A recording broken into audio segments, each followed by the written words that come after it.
ಪ್ರಚಲಿತ ಈ ಕಾರ್ಯಕ್ರಮದ ಪ್ರಾಯೋಜಕರು Father Muller's Charitable trust, SDM college, Ujire.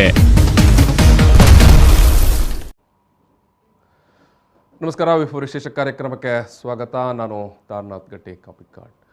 ಏನಾಗ್ತಾ ಇದೆ ಕರ್ನಾಟಕದಲ್ಲಿ ನಡೀತಾ ಇರುವಂಥ ಬೆಳವಣಿಗೆಗಳು, ಕಳೆದ 1.5 ತಿಂಗಳಿಂದ ನಡೀತಾ ಇರುವಂಥ ಬೆಳವಣಿಗೆಗಳು ಕೋಮು ಸೂಕ್ಷ್ಮ ವಿಚಾರಗಳನ್ನೇ ಎತ್ತಿಕೊಂಡು ನೇರವಾಗಿ ಒಂದು ಸಮುದಾಯವನ್ನು, ಮುಸ್ಲಿಂ ಸಮುದಾಯವನ್ನು ಟಾರ್ಗೆಟ್ ಮಾಡ್ತಾ ಇರುವಂಥ ಬೆಳವಣಿಗೆ ಒಟ್ಟು ನಮ್ಮ ಸಮಾಜದಲ್ಲಿ, ನಮ್ಮ ಸಾಮಾಜಿಕ ವ್ಯವಸ್ಥೆಯಲ್ಲಿ ಬೀರ್ತಾ ಇರುವಂಥ ಪರಿಣಾಮ, ಅದರ ಪ್ರತಿಕೂಲ ಪರಿಣಾಮ ಅಂತಿಮವಾಗಿ ನಾವು ನಮ್ಮ ಸಮಾಜವನ್ನು ಎಲ್ಲಿಗೆ ತಂದು ನಿಲ್ಲಿಸ್ತೇವೆ ಅನ್ನುವಂಥ ಒಂದು ಆತಂಕ ಎದುರಾಗಿದೆ. ನಾವು ಒಂದು ಕಡೆಯಿಂದ ನೋಡ್ತಾ ಇದ್ದೇವೆ, ಆಚೆ ತಮಿಳುನಾಡು, ಆಂಧ್ರ, ತೆಲಂಗಾಣದವರು ನೇರವಾಗಿ ಅಲ್ಲಿಯ ಮಂತ್ರಿಗಳು ಹೇಳ್ತಾ ಇದ್ದಾರೆ ಕರ್ನಾಟಕದ ಉದ್ಯಮದಾರರಿಗೆ ನೇರವಾಗಿ, ಬನ್ನಿ ನೀವು ನಮ್ಮ ಕಡೆ ಬನ್ನಿ, ಕರ್ನಾಟಕದಲ್ಲಿ ಪರಿಸ್ಥಿತಿ ಯಾವ ರೀತಿ ಹದಗೆಟ್ಟಿದೆ, ನಿಮಗೆ ಎಲ್ಲ ಮೂಲಸೌಕರ್ಯವನ್ನು ನಾವು ಮಾಡಿಕೊಡ್ತೇವೆ ಅಂತ ನೇರವಾಗಿ ಹೇಳ್ತಾ ಇದ್ದಾರೆ. ಇನ್ನೊಂದು ಕಡೆ ದೇಶವ್ಯಾಪಿಯಾಗಿ ಕರ್ನಾಟಕದ ಪರಿಸ್ಥಿತಿ ಬಗ್ಗೆ ಚರ್ಚೆಗಳು ನಡೀತಾ ಉಂಟು. ದೇಶದ ಆಚೆಗೆ ಕೂಡ ನಾವು ಹಲಾಲ್, ಜಟ್ಕಾ, ಆಮೇಲೆ ಎಲ್ಲಿ ವ್ಯಾಪಾರ, ಸಂತೆ ವ್ಯಾಪಾರ ಯಾರು ಮಾಡಬೇಕು, ಯಾರು ಮಾಡಬಾರದು, ಹಿಜಾಬ್, ಶಾಲು, ಈ ರೀತಿಯಾಗಿ ನಾವು ದಿನಕ್ಕೊಂದು ಅಜೆಂಡವನ್ನು ಎತ್ತುಕೊಂಡು ಕೋಮು ಧ್ರುವೀಕರಣ ಮಾಡುವಂಥ, ಕೋಮು ವಿಭಜನೆ ಮಾಡುವಂಥ ಕಾರ್ಯವನ್ನು ಮಾಡಿಕೊಂಡು ಬರ್ತಾ ಇದ್ದೇವೆ. ಎಲ್ಲೋ ಒಂದು ರಾಜಕೀಯ ಅಥವಾ ಯಾವುದೋ ಪರಿವಾರ ಸಂಘಟನೆ, ಯಾವುದೋ ಒಂದು ಗುಂಪಿನವರು, ಬಣದವರು ಮಾಡ್ತಾ ಇರುವಂಥ ಈ ಒಂದು ಕೃತ್ಯ ಅಂತಿಮವಾಗಿ ಇಡೀ ಸಮಾಜದಲ್ಲಿ ಬಿತ್ತುತ್ತಾ ಇರುವ ಈ ಒಂದು ವಿಷ ಬೀಜ ಇದೆ ಅಲ್ವಾ. ಒಂದೆರಡು ದಿವಸ ಮಟ್ಟಿಗೆ ಈಶ್ವರಪ್ಪನವರ ಅಥವಾ ರಾಜೀನಾಮೆ ಜನರ ಮನಸ್ಸಿನಲ್ಲಿ ಸ್ವಲ್ಪ ಸಂಚಲನ ಮೂಡಿಸ್ತಾ ಇರ್ಬೋದು. ಆದರೆ 1-2 ದಿವಸ ಆಗುವಾಗ ಸ್ವಾಭಾವಿಕವಾಗಿ ಜನ ವಿಚಾರವನ್ನು ಮರೆತು ಬಿಡ್ತಾರೆ. ಆದರೆ ಈ ಬಿತ್ತಿದ ವಿಷ ಬೀಜ ಉಂಟಲ್ಲ, ಇದು ಖಂಡಿತವಾಗಿಯೂ ಅಷ್ಟು ಸುಲಭವಾಗಿ ಸಮಾಜದ ಕೆಡಿಸಿದಂಥ ಆರೋಗ್ಯವನ್ನು, ಕೆಡಿಸಿದಂಥ ಸ್ವಾಸ್ಥ್ಯವನ್ನು ಮತ್ತೆ ಮರಳಿ ತರುವುದಿಲ್ಲ. ಇಂಥ ಒಂದು ಆತಂಕದ ಸನ್ನಿವೇಶದಲ್ಲಿ, ಒಂದು ವಿಷಾದನೀಯವಾದಂಥ ಸನ್ನಿವೇಶದಲ್ಲಿ ಇವತ್ತು ಕರ್ನಾಟಕ ಇದೆ.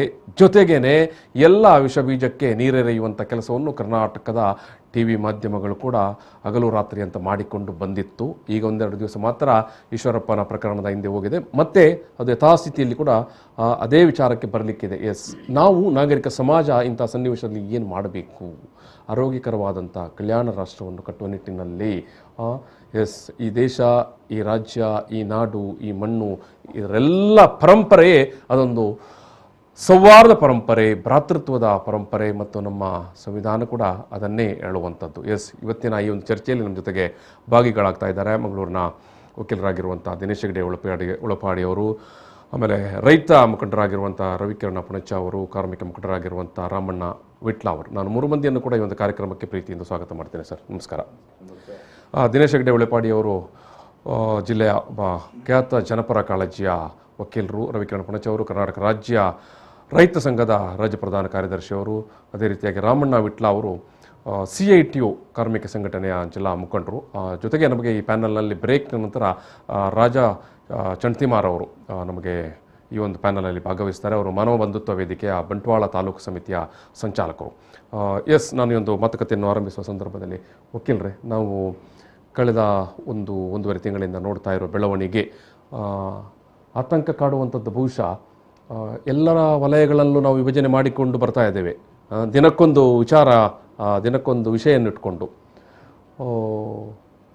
ನೀವು ವಕೀಲರಾಗಿ ಕೋರ್ಟು ಕಚೇರಿ ನೋಡುವಾಗ ನಿಮಗೆ ದಿನಪ್ರತಿನಿತ್ಯವೂ ಪ್ರಕರಣಗಳು ಬರುತ್ತೆ, ಕ್ಲೈಂಟ್ಸ್ ಬರ್ತಾರೆ.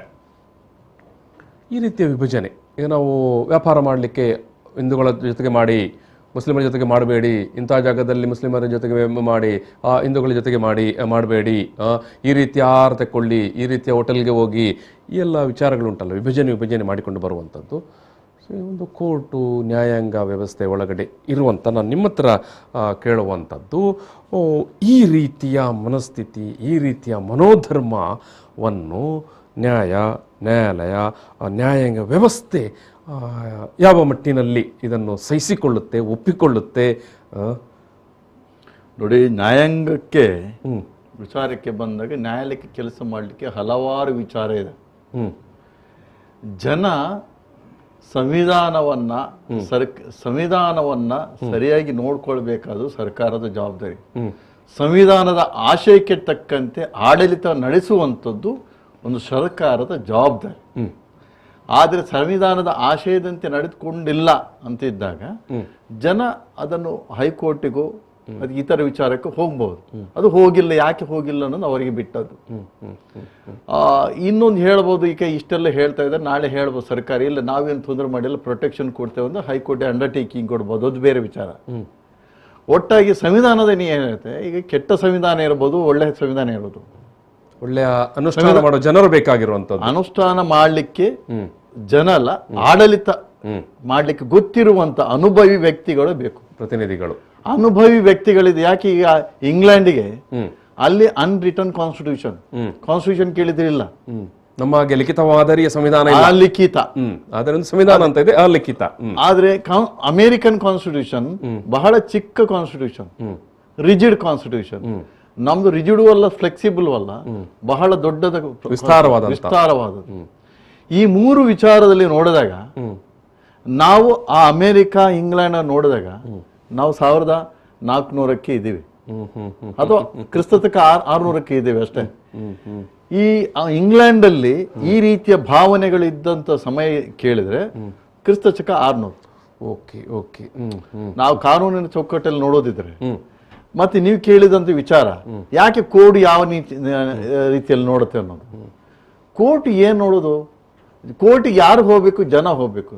ಜನ ಹೋಗ್ಬೇಕಾದ್ರೆ ಒಂದು ಕಡೆ ವಿಶ್ವಾಸ ಕೇಂದ್ರ ಇರಬೇಕು.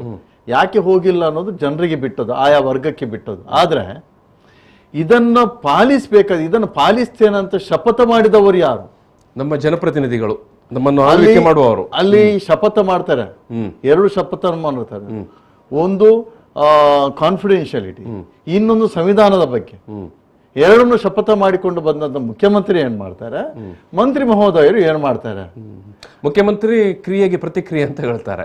ಮಂಗಳೂರಿಗೆ ಬಂದಾಗ 1 ತಿಂಗಳ ಹಿಂದೆ ಇದೇ ಮುಖ್ಯಮಂತ್ರಿ ಅವರು ಹೇಳಿದ್ದು, ಏನು ಮೊರಲ್ ಪೊಲೀಸಿಂಗ್ ಆದ ವಿಚಾರಕ್ಕೆ ಪ್ರಶ್ನೆಯಾಗ ಕ್ರಿಯೆಗೆ ಪ್ರತಿಕ್ರಿಯೆ ಅಂತ ಎಷ್ಟು ಬಾರಿ ಸರಳವಾಗಿ, ಬಾರಿ ಕೂಲಾಗಿ ಇವತ್ತು ಹೇಳ್ತಾರೆ, ನಾವು ಕಠಿಣ ಕ್ರಮ ತಗೊಳ್ತೇವೆ ಅಂತ. ಕಾನೂನನ್ನು ಕೈಗೆತ್ತಿಕೊಂಡ್ರೆ ಕಠಿಣ ಕ್ರಮ ತಗೊಳ್ತೇವೆ ಅಂತ. ಸೊ ಅವರ ಮಾತಿನಲ್ಲೇ ದ್ವಂದ್ವ, ಜೊತೆಗೆ ಅವರ ಮಾತಿನಲ್ಲೇ ಅಜೆಂಡಗಳನ್ನು ಅನುಷ್ಠಾನ ಮಾಡುವಂಥ ಒಂದು ಗುಪ್ತವಾದಂಥ ಗುಪ್ತ ನೀತಿ, ಅಥವಾ ಪರೋಕ್ಷವಾಗಿ ಈ ರೀತಿಯ ಗುಂಪುಗಳಿಗೆ ಬೆಂಬಲ ಕೊಡುವಂಥದ್ದು ಏನಿಲ್ಲ. ಇದು ನಾಡಿದ್ದು ಎಲೆಕ್ಷನ್ ಬರುತ್ತೆ, ಆ ಎಲೆಕ್ಷನ್ಗೆ ಪೂರ್ವಭಾವಿಯಾಗಿ ಮಾಡುವಂತಹ ಒಂದು ವೇದಿಕೆಯನ್ನು ಸೆಟ್ ಮಾಡಿಕೊಳ್ಳೋದು, ಮೂಡ್ ಸೆಟ್ ಮಾಡುವಂಥದ್ದು. ಅಲ್ಲ, ವೇದಿಕೆ ಆಲ್ರೆಡಿ ಅವರ ಬತ್ತಳಿಕೆಯಲ್ಲಿ ಏನು ಮಾಡ್ಬೇಕು ಅನ್ನೋದು ಎಲ್ಲ ಇದೆ, ಪ್ಲಾನಡ್. ಇದೆಲ್ಲ ಪ್ಲಾನಡ್ ಏಜೆಂಡ್. ಯಾಕಂದ್ರೆ ಜನಗಳು ಆರ್ಥಿಕವಾಗಿ ಸೋತಿದ್ದಾರೆ, ಸಾಮಾಜಿಕವಾಗಿ ಸೋತಿದ್ದಾರೆ. ಆ ಸೋತಂತ ಜನ ನಾಳೆ ನಮ್ಮನ್ನು ಅಧಿಕಾರದಲ್ಲಿ ಕೂತ್ಕೊಳ್ಳಿಸುವುದಿಲ್ಲ. ಅದಕ್ಕಾಗಿ ಧ್ರುವೀಕರಣ, ಈ ಒಂದು ವಿಭಾಗ ಮಾಡಿ ಬಿಟ್ರೆ ಮೆಜಾರಿಟಿ ಯಾರಿದ್ದಾರೆ ಅಲ್ಲಿ? ಮೆಜಾರಿಟಿ ಮೈನಾರಿಟಿ ಬಂದಾಗ ಮೈನಾರಿಟಿ ಅವರು ಕ್ರಿಶ್ಚಿಯನ್ಸ್ ಮತ್ತು ಮುಸ್ಲಿಮ್ಸ್ ಅವರು, ಮೆಜಾರಿಟಿ ಹಿಂದೂಗಳು ಓಟ್ ಬಂದಾಗ ಮೆಜಾರಿಟಿ ಅವರೇ ಬರಬೇಕಾಗತ್ತೆ. ನಾಡಿದ್ದು ಅಧಿಕಾರಕ್ಕೆ ಬಂದ ಮೇಲೆ ನೋಡೋಣ ಅಂತ ಇರುವಂಥದ್ದು. ಆಗ ಏನಾಗುತ್ತೆ, ಮುಳ್ಳನ್ನು ಬಿತ್ತಿದವ ಮುಳ್ಳಿನ ಮೇಲೆ ನಡೆಯಬೇಕು. ಈಗ ಆಗುವಂಥದ್ದೇನು, ಹಿಂದೆ ಆದದ್ದೇನು? ಈಗ ಅಧಿಕಾರಕ್ಕೆ ಬಂದು ಬೊಮ್ಮಾಯಿಯವರಿಗೆ ಅಧಿಕಾರ ಬಂದು ಆಲ್ಮೋಸ್ಟ್ 4 years ವರೆಗೆ ಆಯ್ತು. ಯಡಿಯೂರಪ್ಪ ಮತ್ತು ಬೊಮ್ಮಾಯಿ ಒಟ್ಟು ಅವಧಿ ನೋಡಿದ್ರೆ ಬಿಜೆಪಿ ಸರ್ಕಾರ ಏನು ಮಾಡಿದೆ ಕೇಳಿದ್ರೆ ಏನೂ ಇಲ್ಲ. ಏನು ಮಾಡಬೇಕು ಅದು ಗೊತ್ತಿಲ್ಲ. ಏನು ಮಾಡುತ್ತಾ ಇದ್ದಾರೆ ಅದು ಸರ್ವನಾಶ. ಇಷ್ಟೇ. ಎಸ್ ಒಂದು ಚುನಾವಣೆಯ ದೃಷ್ಟಿಕೋನ ಇದೆ ಇಡೀ ಒಂದು ಬೆಳವಣಿಗೆಯಲ್ಲಿ. ರವಿಕಿರಣ್ ಪುಣಚ ಅವರೇ, ಒಬ್ಬ ರೈತ ಮುಖಂಡನಾಗಿ ನಾನು ನಿಮ್ಮ ಹತ್ರ ಕೇಳುವಂಥದ್ದು, ನೇರವಾಗಿ ರೈತರ ವಿಚಾರಕ್ಕೇ ಬರ್ತೇನೆ. ವ್ಯಾಪಾರದ ವಿಚಾರಕ್ಕೆ ಬರ್ತಾರೆ, ಊಟದ ವಿಚಾರಕ್ಕೆ ಬರ್ತಾರೆ, ಬಣ್ಣದ ವಿಚಾರಕ್ಕೆ ಬರ್ತಾರೆ. ಇಂಥವರ ಜೊತೆಗೆ ಖರೀದಿ ಮಾಡಬೇಕು, ಇಂಥವರ ಜೊತೆಗೆ ಖರೀದಿ ಮಾಡಬಾರದು, ಮುಸಲ್ಮಾನರ ಜೊತೆಗೆ ವ್ಯಾಪಾರ ಮಾಡಬಾರದು. ಈಗ ಇಡೀ ಏನು ನಮ್ಮ ವ್ಯವಸ್ಥೆ ಅಥವಾ ನಾವು ನಮ್ಮ ಬದುಕಿ ಕಟ್ಟಿಕೊಳ್ಳುವಂಥದ್ದು ನಾವು ರೈತರು ಬೆಳೆದಂಥ ಉತ್ಪನ್ನಗಳ ಮೂಲಕ. ಈಗ ಈ ಕಳೆದ 4 ವರ್ಷದಿಂದ ಈ ರಾಜ್ಯದಲ್ಲಿ ಬಿಜೆಪಿ ಸರ್ಕಾರ ಆಡಳಿತ ಮಾಡ್ತಾ ಇದೆ, ಸಂಪೂರ್ಣವಾಗಿ ವಿಫಲ ಆಗಿದೆ. ಜನಸಾಮಾನ್ಯರಿಗೆ ಬೇಕಾದಂಥ ಯಾವುದೇ ಯೋಜನೆಗಳನ್ನು ಪ್ರಕಟ ಮಾಡಲಿಲ್ಲ.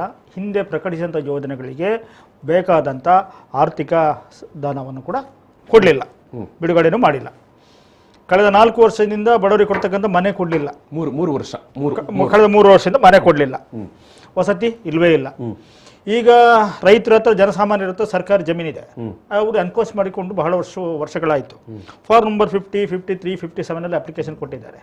ಈಗ ನಗರ ವ್ಯಾಪ್ತಿಯಲ್ಲಿ ಸರ್ಕಾರಿ ಜಮೀನಲ್ಲಿ ಮನೆ ಮಾಡಿಕೊಂಡವರು ನಮ್ಮ ಮನೆಗೆ ಒಂದು ಹಕ್ಕುಪತ್ರ ಕೊಡಿ ಅಥವಾ ಅಧಿಕೃತವಾಗಿ ನಮಗೆ ಮಾಡಿಕೊಡಿ. ಬಡವರು 94 ಮತ್ತು 94C ಮತ್ತು 94CCಗೆ ಅಪ್ಲಿಕೇಶನ್ ಕೊಟ್ಟಿದ್ದಾರೆ. ಲಕ್ಷಾಂತರ ಅಪ್ಲಿಕೇಶನ್ಗಳು ಪೆಂಡಿಂಗ್ ಇದ್ದಾವೆ. ಇದರ ಜೊತೆಗೆ ಇನ್ನೊಂದು ಸಬ್ ಕಮಿಟಿ ಮಾಡಿದ್ದಾರೆ, ಉಪಸಮಿತಿ. ಆರ್ ಅಶೋಕ್ ಅವರ ಅಧ್ಯಕ್ಷತೆಯಲ್ಲಿ ಸರ್ಕಾರಿ ಜಮೀನನ್ನು ಸಂಘ ಸಂಸ್ಥೆಗಳಿಗೆ ಕೊಡಲಿಕ್ಕೆ ಒಂದು ಕಮಿಟಿಯನ್ನು ಫಾರ್ಮೇಷನ್ ಮಾಡಿದ್ದಾರೆ. ಎಲ್ಲ ವಿಫಲತೆಯನ್ನ ಮುಚ್ಚಿ ಹಾಕೊಳ್ಬೇಕು ಈಗ ಇವರಿಗೆ. ಈಗ 40% ಇದ್ದು ನಾವು ನೋಡ್ತಾ ಇದ್ದೇವೆ. ಇದು ನಮಗೆ ಈಶ್ವರಪ್ಪ ಒಂದು ಉದಾಹರಣೆ ಮಾತ್ರ, ಇಂಥ ಹಲವಾರು ಉದಾಹರಣೆಗಳಿದ್ದಾವೆ. ಇವತ್ತು ಕರ್ನಾಟಕದ ಎಲ್ಲ ವಿಧಾನಸಭಾ ಕ್ಷೇತ್ರಗಳಲ್ಲಿ ಏನು ಡೆವಲಪ್ಮೆಂಟ್ ವರ್ಕ್ ನಡೀತಾ ಇದೆ ಅದು ಕಮಿಷನ್ ಆಧಾರದಲ್ಲಿ ಏನು ನಡೀತದೆ ಅದಕ್ಕೆ ಮಾತ್ರ ಒತ್ತು ಕೊಡ್ತಾ ಇದ್ದಾರೆ. ಜನಪರವಾದಂಥ ಯಾವುದೇ ಯೋಜನೆ ಇಲ್ಲ. ಇಲ್ಲಿಗೆ ಕರಾವಳಿಗೆ ಭತ್ತಕ್ಕೆ ವಿಶೇಷ ಪ್ಯಾಕೇಜ್ ಇತ್ತು. ಕುಮಾರಸ್ವಾಮಿ ಮತ್ತು ಕಾಂಗ್ರೆಸ್ ಮತ್ತು JDS ಜಂಟಿ ಸರ್ಕಾರ ಇದ್ದಾಗ ಅನುಷ್ಠಾನಕ್ಕೆ ಬಂತು ಕರಾವಳಿಯ ಭತ್ತದ ಪ್ಯಾಕೇಜ್. ಯಾಕಂದ್ರೆ ಇಲ್ಲಿ ಫರ್ಟಿಲಿಟಿ ಉಳ್ಕೊಳ್ಳೋದಿಲ್ಲ, ಹೆಚ್ಚು ಮಳೆ ಬರ್ತದೆ, ನಿರಂತರ ಮಳೆ ಬರ್ತದೆ. ಇಲ್ಲಿ ಪ್ರೊಡಕ್ಷನ್ ಕಾಸ್ಟ್ ಜಾಸ್ತಿ ಇದೆ, ಪ್ರೊಡಕ್ಟಿವಿಟಿ ಕಡಿಮೆ ಇದೆ. ಆ ನಿಟ್ಟಿನಲ್ಲಿ ಆಹಾರ ಸಾರ್ವಭೌಮತ್ವವನ್ನು ಉಳಿಸಿಕೊಳ್ಬೇಕು ಅಂತ ಹೇಳುವಂಥ ನಿಟ್ಟಿನಲ್ಲಿ ಬಹಳ ನಿರಂತರ ಹೋರಾಟದಿಂದ ಆ ಪ್ಯಾಕೇಜ್ ನಾವು ಅನುಷ್ಠಾನಕ್ಕೆ ಅನುಕೂಲ ಆಯಿತು. ಅದು ಇವತ್ತು ಯಡಿಯೂರಪ್ಪ ಬಂದ ತಕ್ಷಣ ನಿಲ್ಲಿಸಿಬಿಟ್ರು. ಇವತ್ತು ಜನರಿಗೆ ಕೊಡ್ತಕ್ಕಂಥದ್ದು ಯಾವುದೂ ಇಲ್ಲ. ಈಗ ಇವತ್ತಿನ ಇವರ ಎಲ್ಲ ವಿಚಾರಗಳನ್ನು ನಾವು ಗಮನಿಸಿದರೆ, ಇವರದು ಒಂದು ದೇಶ ಒಂದು ತೆರಿಗೆ ಎಲ್ಲ ಹೇಳ್ತಾರಲ್ಲ, ಇವತ್ತು ಪ್ರತಿ ಒಬ್ಬ ಪ್ರಜೆ, ನಾವು ಕರ್ನಾಟಕದವರು ಒಂದು ವರ್ಷಕ್ಕೆ 1 ಲಕ್ಷ ರೂಪಾಯಿಯಷ್ಟು ನೇರ ಅಥವಾ ಇತರ ತೆರಿಗೆಯನ್ನು ನಾವು ತೆರಿಗೆ ರೂಪದ ಸರ್ಕಾರಕ್ಕೆ ಕಟ್ತಾ ಇದ್ದೇವೆ. ಈಗ ಕಳೆದ 1 ವರ್ಷದಲ್ಲಿ ಕೇಂದ್ರ ಸರ್ಕಾರ ಏನು GST ಇದೆ ಅಲ್ಲ, ಅದರ ಭಾಗವಾಗಿ ಏನು ಕಲೆಕ್ಟ್ ಆಗಿದೆ ಕರ್ನಾಟಕದಿಂದ 3.5 ಲಕ್ಷ ಕೋಟಿ ರೂಪಾಯಿ ಕೊಡಬೇಕು. ಅದು ಕೊಡ್ತಾ ಇಲ್ಲ. ಅದನ್ನು ಕೇಳಲಿಕ್ಕೆ ಇವರು ನಿರ್ವೀರ್ಯರು, ನರಸತ್ತಿದೆ ಇವರದು. ಇಲ್ಲ ಶಾಸಕರುಗಳದ್ದು ಮತ್ತು MP ಗಳದ್ದು ನರಸತ್ತಿದೆ. ಅದಕ್ಕೆ ಬೇಕಾಗಿ ಏನು, ಇವರಿಗೆ ಜನರಿಗೆ ಮುಖ ತೋರಿಸಲಿಕ್ಕೆ ಯಾವುದೂ ಇಲ್ಲ ಸಬ್ಜೆಕ್ಟು. ಏನು ಡೆವಲಪ್ಮೆಂಟ್ ಮಾಡಿದ್ದೇವೆ ಜನ ಇದನ್ನು ಚರ್ಚೆ ಮಾಡ್ತಾ ಇದ್ದಾರೆ. ಈಗ ಇವತ್ತು ಪೆಟ್ರೋಲ್ ಡೀಸೆಲ್ ರೇಟ್ ನೋಡ್ಬೋದು, ಗ್ಯಾಸ್ ರೇಟ್ ನೋಡ್ಬೋದು. ಇವತ್ತು ಕಳೆದ 4 ವರ್ಷದ ಹಿಂದೆ ನಮಗೆ ಒಂದು ತಿಂಗಳಿಗೆ ಸಾಮಾನ್ಯ ಜನರಿಗೆ ಎಷ್ಟು ದಿನಸಿಗೆ ಖರ್ಚಾಗ್ತಿತ್ತು, ಅದರ 2ರಿಂದ 2.5 ಪಟ್ಟು ಇವತ್ತು ನಮಗೆ ಬೇಕು. ಅಂತೂ ಇವರು ಆಡಳಿತಕ್ಕೆ ಬಂದ ನಂತರ ಒಂದು ರೀತಿಯ ಆತಂಕದಲ್ಲಿ ಇಡೀ ರಾಜ್ಯದ ಜನತೆ ಮತ್ತು ದೇಶದ ಜನ ಬದುಕುವಂತ ಬಂದಿದೆ, ವಿಶೇಷವಾಗಿ ಕರ್ನಾಟಕದಲ್ಲಿ, ಅದು ದಕ್ಷಿಣ ಕನ್ನಡ ಜಿಲ್ಲೆಯಲ್ಲಿ. ನೀವು ಹೇಳುವಂಥದ್ದು ಆಡಳಿತ ವ್ಯವಸ್ಥೆ ತನ್ನ ಎಲ್ಲ ವೈಫಲ್ಯಗಳನ್ನು ಮುಚ್ಚಿ ಹಾಕ್ಲಿಕ್ಕೆ ಈ ರೀತಿಯಾದಂಥ ದೇಶದ್ರೋಹದ ಕೆಲಸ ಇದು. ದೇಶದ್ರೋಹದ ಕೆಲಸ ಅಂತ ಹೇಳ್ಬೇಕು. ಒಂದು ದೇಶ ಅಂದ್ರೆ ಏನು? ದೇಶ ಅಂದ್ರೆ ಎಲ್ಲರೂ ಕೂಡ ಸಮನಾಗಿ ಬಾಳ್ಲಿಕ್ಕಿರ್ತಕ್ಕಂಥ ಒಂದು ವ್ಯವಸ್ಥೆ ಕಲ್ಪಿಸಿರ್ತಕ್ಕಂಥದ್ದು ದೇಶ ಇದು. ವೈವಿಧ್ಯಮಯವಾದಂಥ ಧರ್ಮ, ಆಚಾರ, ವಿಚಾರ, ಆಹಾರ ಇರ್ತಕ್ಕಂಥದ್ದು. ಪ್ರತಿ 45 ಕಿಲೋಮೀಟರ್ಗೆ ಒಂದೊಂದು ರೀತಿಯ ವ್ಯವಸ್ಥೆಗಳು ಬದಲಾವಣೆ ಆಗ್ತಾ ಇದ್ದಾವೆ. ಆಹಾರ, ಸಂಸ್ಕೃತಿ, ಭಾಷೆ ಎಲ್ಲವೂ ಕೂಡ, ಉಡುಗೆ ತೊಡುಗೆ ಎಲ್ಲವೂ ಕೂಡ ಬಹಳ ವ್ಯತ್ಯಾಸಗಳಿದ್ದಾವೆ. ಆದರೆ ಇದನ್ನ ಇವತ್ತು ಕೋಮು ರೂಪದಲ್ಲಿ ಇದನ್ನು ಒಡಿತಕ್ಕಂಥ ಕೆಲಸ ಏನು ಮಾಡ್ತಾರೆ, ಇದನ್ನ ದೇಶದ್ರೋಹ ಅನ್ನೋದು ಬೇರೆ ಏನು ಬೇಕು? ಇವತ್ತು ಭಯೋತ್ಪಾದಕರಿಗೆ ಸಪೋರ್ಟ್ ಮಾಡಿದ ದೇಶದ್ರೋಹ, ನಮ್ಮ ಮಿಲಿಟರಿಯವರು ಬೇರೆ ದೇಶದವರೊಟ್ಟಿಗೆ ಸಂಪರ್ಕ ಬೆಳೆಸಿದ ದೇಶದ್ರೋಹ. ಇದು ದೇಶದ್ರೋಹ ಅಲ್ವಾ? ದೇಶ ಹೊಡಿತಕ್ಕಂಥದ್ದಲ್ವಾ ಇದು? ಧರ್ಮ ನಿರಪೇಕ್ಷ ನಮ್ಮ ಸಂವಿಧಾನದಲ್ಲಿ ಇದೆ. ಇವರು ಸಂವಿಧಾನವನ್ನು ತಿದ್ದಲಿಕ್ಕೆ ಬಂದರಂತೆ. ಅಲ್ಲ, ಸಂವಿಧಾನ ತಿದ್ದಬಹುದು, ಆದರೆ ಮೂಲ ಆಶಯಕ್ಕೆ ಧಕ್ಕೆ ಆಗಬಾರ್ದು. ಅಂಬೇಡ್ಕರ್ ಅವತ್ತು ಹೇಳಿದ್ದಾರೆ, ಒಳ್ಳೆಯವರ ಕೈಯಲ್ಲಿ ಈ ಸಂವಿಧಾನ ಇದ್ದರೆ ದೇಶ ಒಳ್ಳೆಯದಾಗ್ತದೆ, ಕೆಟ್ಟವರ ಕೈಯಲ್ಲಿ ಈ ಸಂವಿಧಾನ ಬಂದರೆ ದೇಶ ಮತ್ತೆ ವಿಭಜನೆ ಎತ್ತ ಹೋಗ್ತದೆ. ಅದಕ್ಕೆ ಉದಾಹರಣೆ ಈಗ ಕಳೆದ 7 ವರ್ಷ 8-9 ವರ್ಷಗಳು ನೋಡ್ತಾ ಇದ್ದೇವೆ. ನರೇಂದ್ರ ಮೋದಿ ಅವರು ಪ್ರಧಾನಿ ಆದ ನಂತರ ಈ ದೇಶ ಒಡಿತಕ್ಕಂಥ ಕೆಲಸವನ್ನ ಮಾಡ್ತಾ ಇದ್ದಾರೆ, ಆದರೆ ಮಾತಿನಲ್ಲಿ ದೇಶ ಕಟ್ಟುವ ಭರವಸೆಯನ್ನು ಕೊಡ್ತಾ ಇದ್ದಾರೆ. ರಮಣ್ಣ ಅವರೇ, ಈಗ ಕಾರ್ಮಿಕರು, ದುಡಿಯುವ ಜನರು ಜಾತಿ ಧರ್ಮ ಅಂತ ಹೇಳಿಕೊಂಡು ದುಡಿಲಿಕ್ಕೆ ಆಗತ್ತಾ? ಈಗ ಕರ್ನಾಟಕದಲ್ಲಿ ನಡೀತಾ ಇರುವ ಬೆಳವಣಿಗೆ ಉಂಟಲ್ಲ, ಈಗ ಕೃಷಿ ಕೂಲಿಕಾರರೇ ಸಾವಿರಾರು ಲಕ್ಷಗಟ್ಟಲೆ ಜನ ಇರ್ತಾರೆ. ಮತ್ತು ಉಳಿದ ಈಗ ಸಂತೆ ವ್ಯಾಪಾರನೋ, ಹೋಟೆಲೋ, ಉದ್ಯಮನೋ ಏನೇ ಆದರೂ ಅವರು ಈ ಧರ್ಮ ವಿಭಜನೆಯ ಈ ಆಟದಲ್ಲಿ ಅವರ ಪರಿಸ್ಥಿತಿ ಏನು? ಇವತ್ತು ಇಡೀ ಕರ್ನಾಟಕದಲ್ಲಿ ಒಂದು ಕಾರ್ಮಿಕ ವರ್ಗ ಇವತ್ತು ಭಾಳ ಕಷ್ಟದಲ್ಲಿದೆ. ಯಾಕಂದರೆ ಇವತ್ತು ಬೆಲೆ ಏರಿಕೆ, ಒಂದು ಉದ್ಯೋಗ ಇಲ್ಲ, ಒಂದು ಬೆಲೆ ಏರಿಕೆ. ಎರಡನೇ, ಕಾರ್ಮಿಕರು ಇವತ್ತು ಈ ಸರ್ಕಾರದ ವಿರುದ್ಧ ಸಿಟ್ಟಿಗೆದ್ದಾರೆ. ಇದನ್ನು ತಡೆಯಬೇಕಾದರೆ ಇಡೀ ಒಂದು ವ್ಯವಸ್ಥೆ ಕರ್ನಾಟಕದಲ್ಲಿ ಒಂದು ಕೋಮು ಭಾವನೆಯನ್ನು ಕೆರಳಿಸಿ ಈ ವಿಷಯಗಳನ್ನು ಬೇರೆ ಕಡೆಗೆ ತಿರುಗಿಸಲಿಕ್ಕೆ ಬೇಕಾದಂಥ ಕೆಲಸವನ್ನು ಇವತ್ತು ನಮ್ಮ ಸರ್ಕಾರ ಮಾಡ್ತಿದೆ. ಅವರು ಹಿಜಾಬ್ ಇದಾಯಿತು, ಏನು ಪ್ರಶ್ನೆ ಇಲ್ಲ, ಹಿಜಾಬ್ ಅಂದರೆ ಅದು ಮೊದಲಿನಿಂದಲೇ ಇದ್ದದ್ದು. ಅದನ್ನು ತಗೊಂಡು 1-2 ತಿಂಗಳು ಅದೇ ದೊಡ್ಡ ಹೋರಾಟ ಆಯಿತು. ಕಾರ್ಮಿಕರ ಹೋರಾಟ ಅದರಲ್ಲಿ ಟುಸ್ಸಾಯಿತು. ಟಿವಿ ಮಾಧ್ಯಮಗಳಲ್ಲೆಲ್ಲ ಕೋಮುವಾದವನ್ನೇ ಜಮಿಸಿದೆ. ಆದರೆ ಕಾರ್ಮಿಕರ ಹೋರಾಟ ಅದು ಯಾವುದು ಕಾಣುವುದಿಲ್ಲ. ಕಾರ್ಮಿಕರು ಹೋರಾಟ ಮಾಡ್ತಲೇ ಇದ್ದಾರೆ. ಈ ಸರ್ಕಾರದ ವಿರುದ್ಧ ಬೇರೆ ರೀತಿಯಲ್ಲಿ ಹೋರಾಟ ಮಾಡ್ತಿದ್ದಾರೆ. ಇವರು ಕಳೆದ 3 ವರ್ಷದಿಂದ ಕರ್ನಾಟಕದಲ್ಲಿ ಈಗ ಅತ್ಯಂತ ಕಷ್ಟದಲ್ಲಿ ದುಡಿಯುವಂಥ ಒಂದು ಬಿಸಿಯೂಟ ಕಾರ್ಮಿಕರಿದ್ದಾರೆ. ಅವರಿಗೆ ಕೇವಲ ಇವತ್ತು 2,600 ರೂಪಾಯಿ 700 ರೂಪಾಯಿ ಸಂಬಳ ಇದೆ ತಿಂಗಳಿಗೆ. ಅದನ್ನು ಕೊಡುವ ಯೋಗ್ಯತೆ ಇವರಿಗಿಲ್ಲ. ಸರ್ಕಾರ ತಿಂಗಳಿಗೆ ಸಂಬಳ ಇಲ್ಲ. 3 ತಿಂಗಳು ಇರಲಿಲ್ಲ ಮೊನ್ನೆ. ಅದಕ್ಕೆ ಎಷ್ಟೋ ಸಲ ಬೆಂಗಳೂರಲ್ಲಿ ಹೋರಾಟ ಮಾಡಿದ ಎಲ್ಲ ಜಿಲ್ಲಾ ಮಟ್ಟದಲ್ಲಿ ಹೋರಾಟ ಆಗಿ ಮೊನ್ನೆ ಸಂಬಳ ಕೊಟ್ಟಿದ್ದಾರೆ. ಅದರಲ್ಲಿ ಈಗ ಎಂತ ಮಾಡಿದ್ದಾರೆ, ಮೊನ್ನೆಯಿಂದ ಸುಮಾರು ನಮ್ಮ ಕರ್ನಾಟಕದಲ್ಲಿ 12,000 ಬಿಸಿಯೂಟ ಕಾರ್ಮಿಕರನ್ನು ಇವರಿಗೆ ವಯಸ್ಸಾಯಿತು ಅಂತೇಳಿ ಡಿಸ್ಮಿಸ್ ಮಾಡಲಿಕ್ಕೆ ಆರ್ಡರ್ ಮಾಡಿದೆ ಸರ್ಕಾರ. ಇದು ತೀರವಾಗ ಯಾಕೆಂದ್ರೆ 2002-3ರಲ್ಲಿ ಬಿಸಿಯೂಟ ಯೋಜನೆ ಬಂತು. ಬರುವಾಗ ಯಾರು ಕೂಡ ಆ ಕೆಲಸಕ್ಕೆ ಹೋಗ್ಲಿಲ್ಲ. ಒಂದು ಸರ್ಕಾರಿ ನಮ್ಮ ಶಾಲೆ ಮತ್ತೊಂದು ಮಕ್ಕಳಿಗೆ ಊಟ ಕೊಡ್ಲಿಕ್ಕೆ ಅಂತೇಳಿ ಎಷ್ಟೋ ತಾಯಂದಿರು ಆ ಕಡಿಮೆ ಸಂಬಳ, ಆಗ ಸಂಬಳ ಇದು 300 ರೂಪಾಯಿ, 300, 450, 650. ಆ ಸಂಬಳಕ್ಕೆ ಎಲ್ಲ ಕೆಲಸವನ್ನು ಅವರು ಬಿಟ್ಟು ಆ ಕೆಲಸಕ್ಕೆ ಸೇರಿದರು. ಈಗ ಏಕೇಕಿ ಆವಾಗ ಯಾವುದೇ ನಿಯಮ ಇರಲಿಲ್ಲ, ವಯಸ್ಸಿನ ಬಗ್ಗೆ ವಿದ್ಯಾಭ್ಯಾಸ ಬಗ್ಗೆ ಯಾವುದಿಲ್ಲ, ಕೆಲಸಕ್ಕೆ ತಗೊಂಡು ನೇಮಕ ಮಾಡಿದರು. ಈಗ ಏಕೈಕಿ ಮೊನ್ನೆ ಆರ್ಡರ್ ಮಾಡಿದೆ ಸರ್ಕಾರ. ಯಾವಾಗ ಮೊನ್ನೆ ಶಾಲೆ ಏಪ್ರಿಲಿಗೆ ಮಾರ್ಚ್ 31ಕ್ಕೆ ಅವರು ಕ್ಲೋಸ್ ಆಯಿತು ಅವರ ಎಲ್ಲರ ಕೆಲಸ. ಅವರು 12,000 ಜನ ಕರ್ನಾಟಕದಲ್ಲಿ ನಿಮಗೆ 60 ವರ್ಷ ಆಯಿತು, ನೀವು ಕೆಲಸಕ್ಕೆ ಬೇಡ. ಈಗ ಅದರ ವಿರುದ್ಧ ಹೋರಾಟ ಮಾಡ್ತಾ ಇದ್ದಾರೆ. ಅವರಿಗೆ ಏನಾದರೂ ಪರಿಹಾರ ಕೊಡಬೇಕು, ಪಿಂಚಣಿ ಕೊಡಬೇಕು. ಈ ಸರ್ಕಾರದ ಯೋಜನೆ ಅದೇ ಯಾವುದಿಲ್ಲ.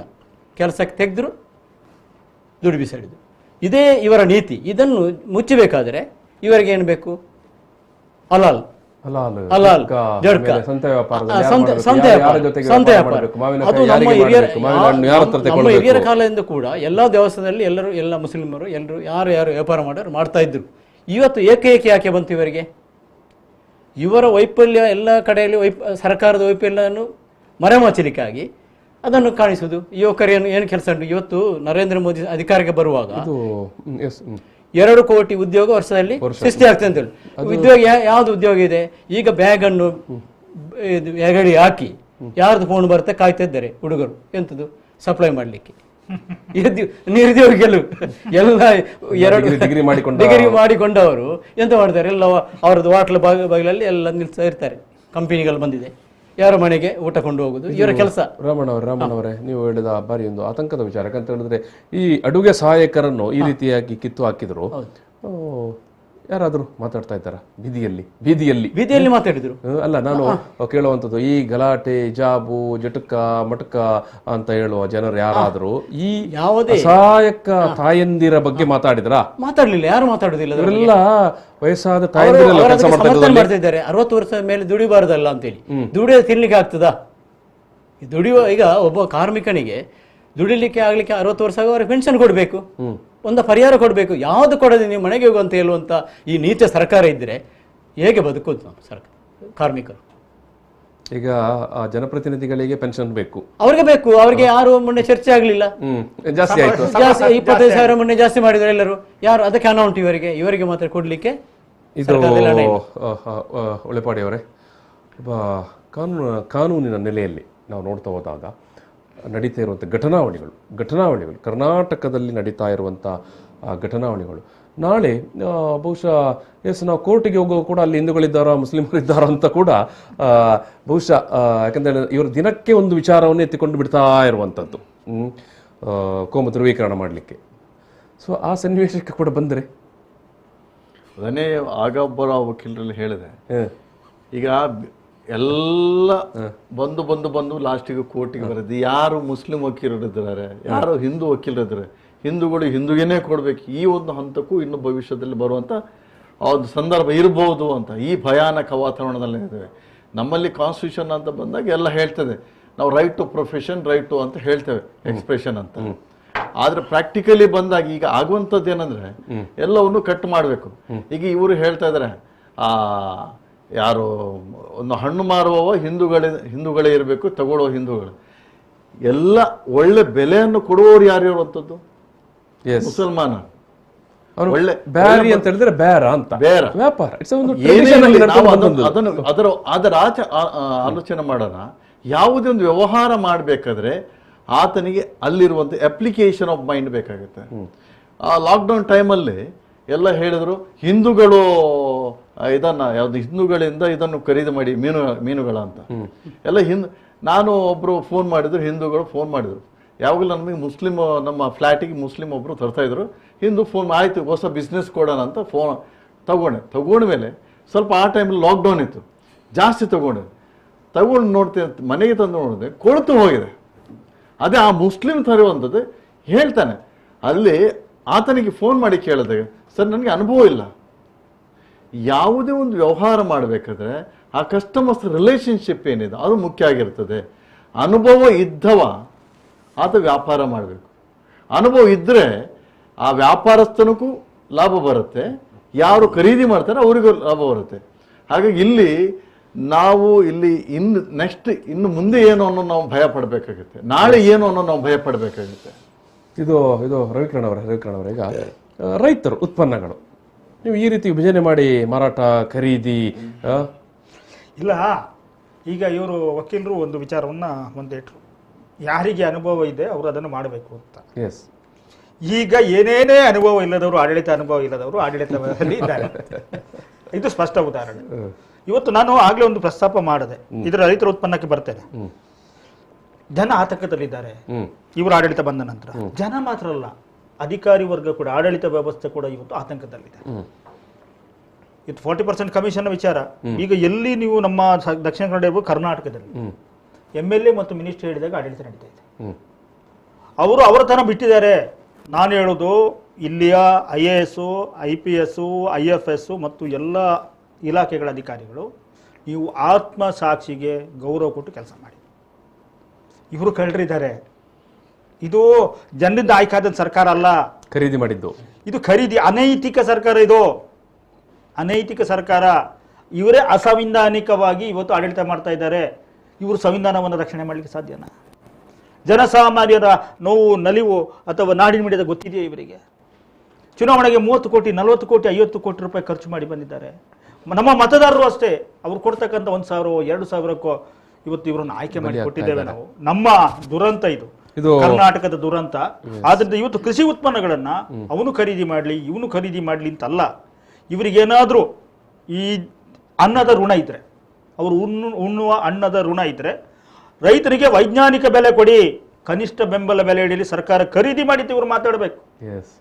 ಅದು ಬಿಟ್ಟು ಮುಸ್ಲಿಂ ಸದ ಖರೀದಿ ಮಾಡಿ ಬ್ಯಾರಿಡ ಆಯ್ತು ನೋಡಿ, ಹಿಂದುಳೋಡೆ ಆಯ್ತು, ಹಿಂದೂ ಏನು ಎಷ್ಟು ಕೊಡ್ತಾನೆ ರೇಟು?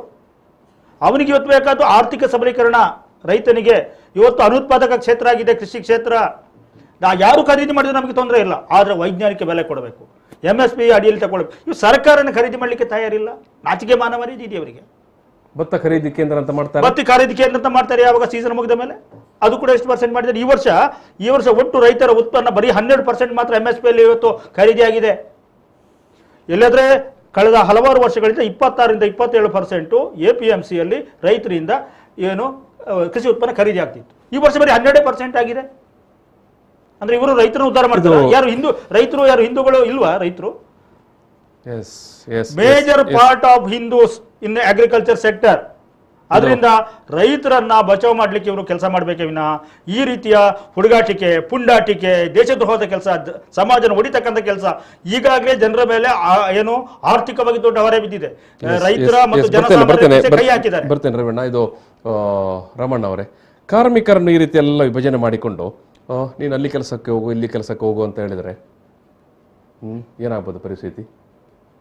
ಭಾರಿ ಕಷ್ಟ ಇದೆ. ಯಾಕಂದರೆ ಕಾರ್ಮಿಕರನ್ನು ಇವರ ಸುಲಭದಲ್ಲಿ ಮೋಸ ಮಾಡಲಿಕ್ಕೆ ಆಗ್ತದೆ.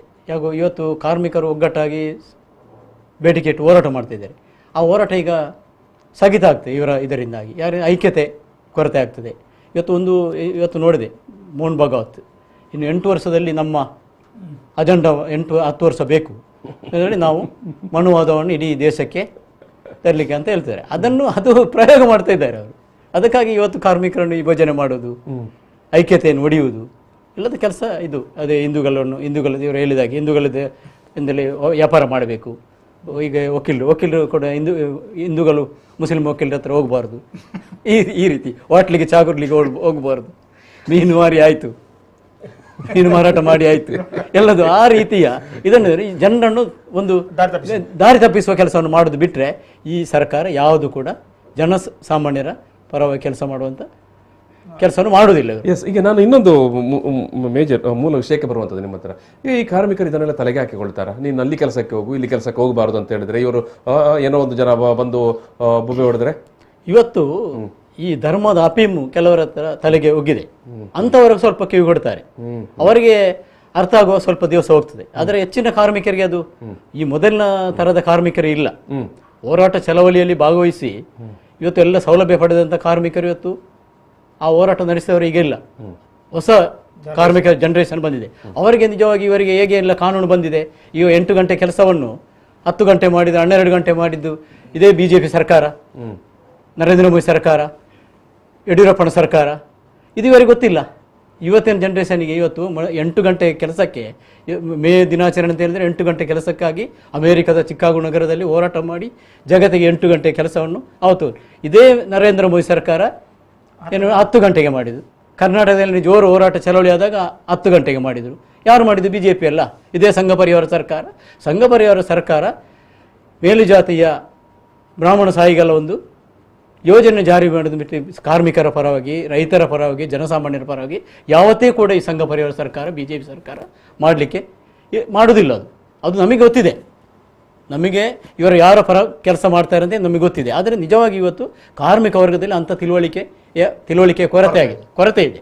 ಅದು ಸರಿಯಾದರೆ ಇವರ ಯಾವುದು ಕೆಲಸ ಕೂಡ ನಡೆದಿದೆ. ಕಾರ್ಮಿಕರೊಂದು ಸರಿಯಾಗಿ ಐಕ್ಯತೆಯಲ್ಲಿ ಒಗ್ಗಟ್ಟಾಗಿ ಇದ್ದರೆ ಇವರನ್ನು ಒಡೆದೋಡಿಸಲಿಕ್ಕೆ ಈ ದೇಶದಲ್ಲಿ ಸಾಧ್ಯತೆ ಇದೆ.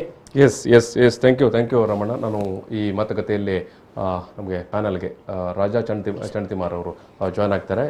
ಒಂದು ನಿಮಿಷ ಇದು ಎಸ್, ನಾನು ರಾಮಣ್ಣ ಅವರಿಗೆ ಧನ್ಯವಾದಗಳು ರಾಮಣ್ಣ ಭಾಗಿಯಾದಕ್ಕೆ. Thank you. ಎಸ್, ಇದು ವಕೀಲರೇ, ಈ ರೀತಿಯ ಸಾಮಾಜಿಕ ಪರಿಸ್ಥಿತಿ ಯಾಕಂತ ಹೇಳಿದ್ರೆ ಈ ರೀತಿಯ ವಿಷವನ್ನು ಬಿತ್ತಿ ಬಿಡುವುದು ಸುಲಭ. ನಾವು ಅದನ್ನು ಸಣ್ಣ ಘಟನೆ ಅಂತ ನಾವು ನೋಡ್ತೇವೆ.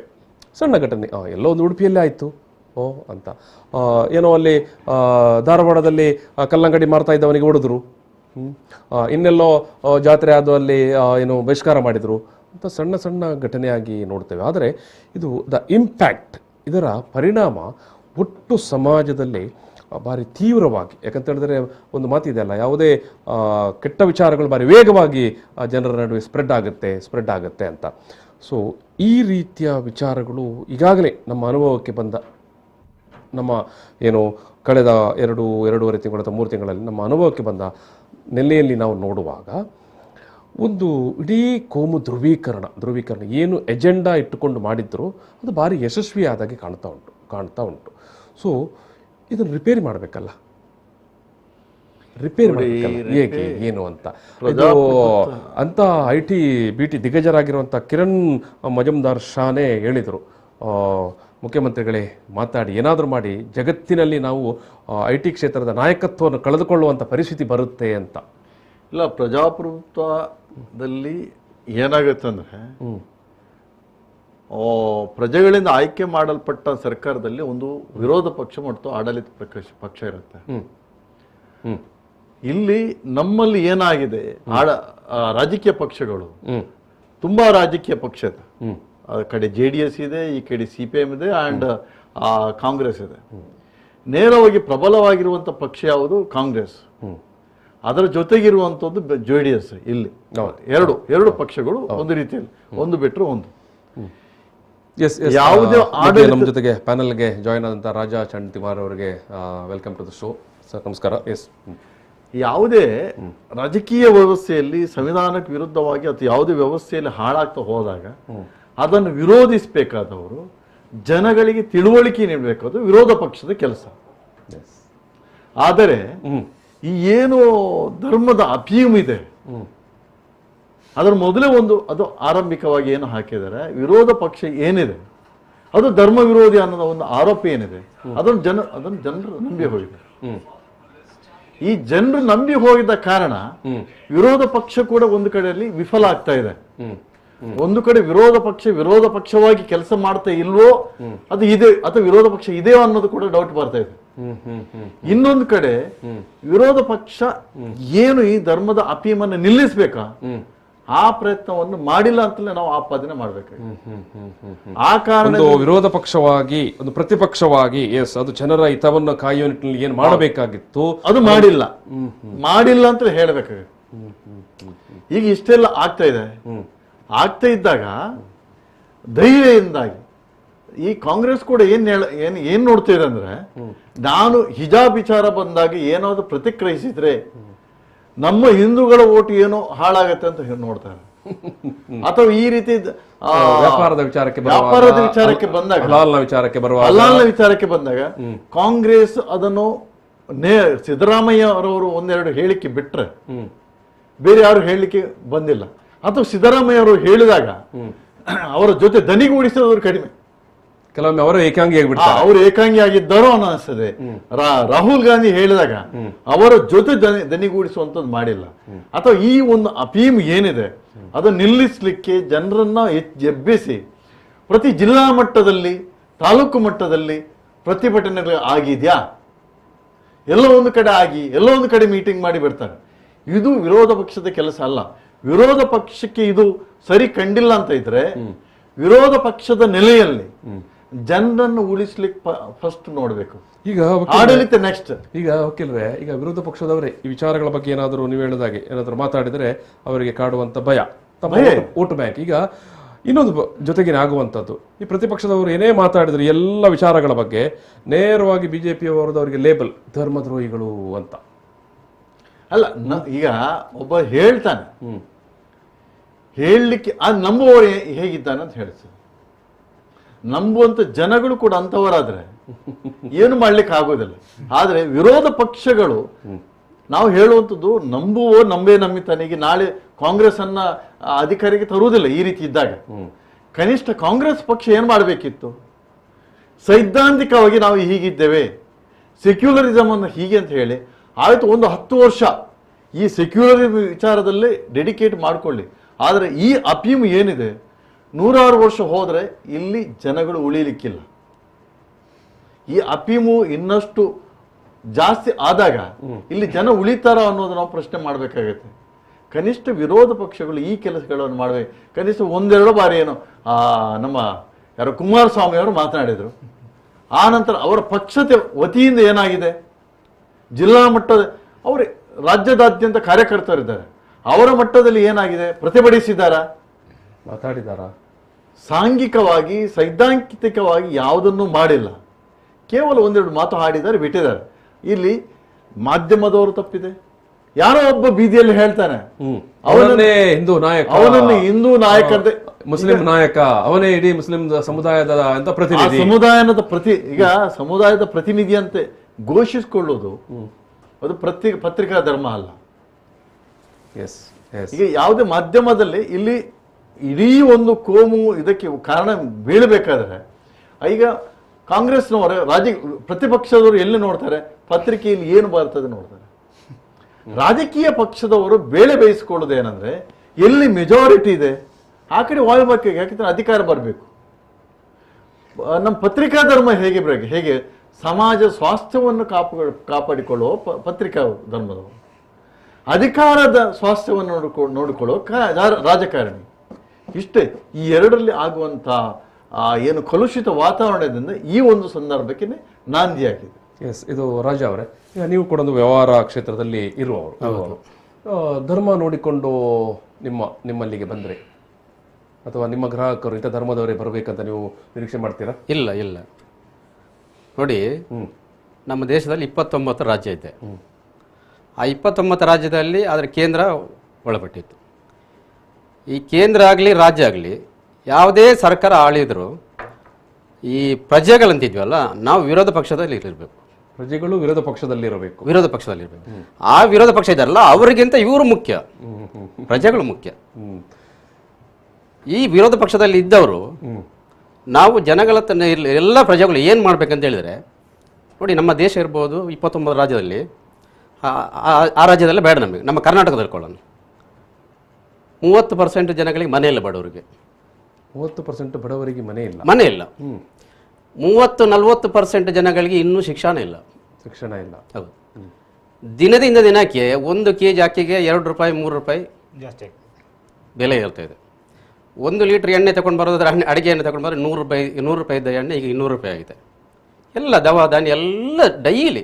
ಮೊದಲೆಲ್ಲ ಏನಾಗ್ತದೆ ಅಂತ ಹೇಳಿದ್ರೆ 6 ತಿಂಗಳಿಗೊಮ್ಮೆ ವರ್ಷಕ್ಕೊಮ್ಮೆ ಅದು ಜಾಸ್ತಿ ಆಗ್ತಿದೆ. ಈಗ ಹಾಗೆಲ್ಲ 15 ದಿನಕ್ಕೊಂದ್ಸರಿ ರೇಟ್ ಆಗ್ತದೆ.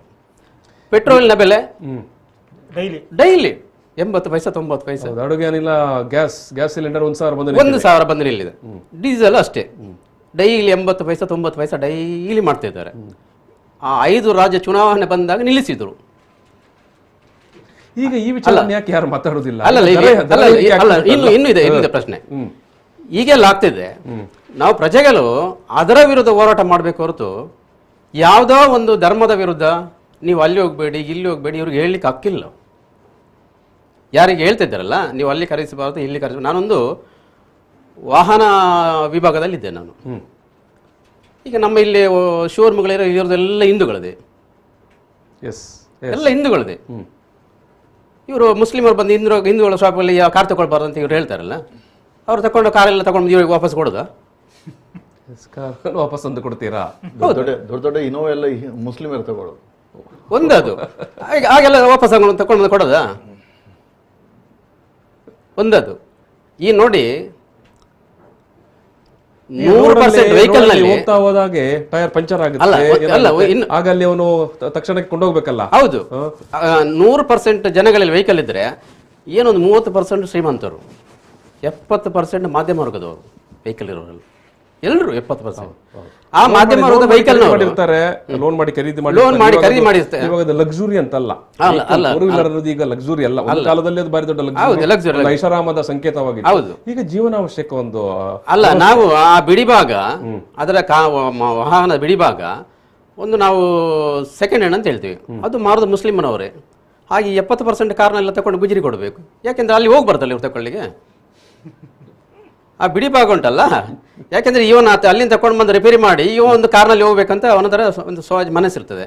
ಅವನು ಹೋಗ್ಬೇಕಲ್ಲ ಕಾರ್ನಲ್ಲಿ. ಬರೀ 30% ಶ್ರೀಮಂತರು ಹೋದ್ರೆ ಇವರೊಂದು ಕಾರ್ನಲ್ಲಿ, ಬಸ್ಸಲ್ಲಿ ಹೋಗೋ ಕಾರ್ನಲ್ಲಿ ನಮ್ಮ ಮದುವೆಗೆ ಏನೋ ಕಾರ್ಯಕ್ರಮಕ್ಕೆಲ್ಲ, ಹಾಗಾಗಿ ಅಲ್ಲಿ ಹೋದ್ರೆ ಇಲ್ಲಿ ಕಾರ್ ತಗೊಂಡು ಏನು ಮಾಡೋದು? ಇಟ್ಕೊಂಡು ವಸ್ತು ತಗೊಳ್ಬೇಕಾದ್ರೆ 28% GST ಕಟ್ಟಬೇಕು. ಅಲ್ಲ 36%. ಹೌದು 36%. ರಾಜ್ಯಕ್ಕೆ 18, ಕೇಂದ್ರಕ್ಕೆ 18. ತುಗ್ಲಕ್ ತೆರಿಗೆ. ಅದನ್ನು ಇವನು ತಗೊಂಡು ಯಾರಿಗಾದ್ರೆ ಇವು ಗುಜರಿ ಅವರಿಗೆ ಕೊಡ್ಬೇಕಾ? ಯಾಕೆ ಕಾರ್ ರಿಪೇರಿ ಅಲ್ಲಿ ಹೋಗ್ಬಾರ್ದಲ್ಲ, ಸೆಕೆಂಡ್ ಹ್ಯಾಂಡ್ ತಗೊಳ್ಳಿಕ್ಕೆ ಅಲ್ಲಿ ಹೋಗ್ಬಾರ್ದು. ಇದನ್ನೆಲ್ಲ ಬಿಟ್ಟು ಜನಗಳ ಬೇಕಾದಷ್ಟು ಸಮಸ್ಯೆ ಇದೆ. ಶಿಕ್ಷಣ ಇಲ್ಲ ಬಡವರಿಗೆ ಮನೆ ಇಲ್ಲ, ಇವೆಲ್ಲ ಬಿಟ್ಟು ವೈದ್ಯಕೀಯ ವ್ಯವಸ್ಥೆ ಇಲ್ಲ. ನಮ್ಮ ಇಲ್ಲಿ ಜಿಲ್ಲೆ ವೆನ್ಲಾಕ್ ಹಾಸ್ಪಿಟಲಲ್ಲಿ ವೈದ್ಯಕೀಯ ಸರಿ ಇಲ್ಲ, ತಾಲೂಕು ಹಾಸ್ಪಿಟಲ್ ವೈದ್ಯಕೀಯ ಸರಿ ಇಲ್ಲ. ಪೇಷಂಟ್ಗಳು ಅಲ್ಲಿ ಅಡ್ಮಿಟ್ ಆದರೆ ಬರುವಾಗ ಹೆಣ ತಗೊಂಡು ಬರಬೇಕು.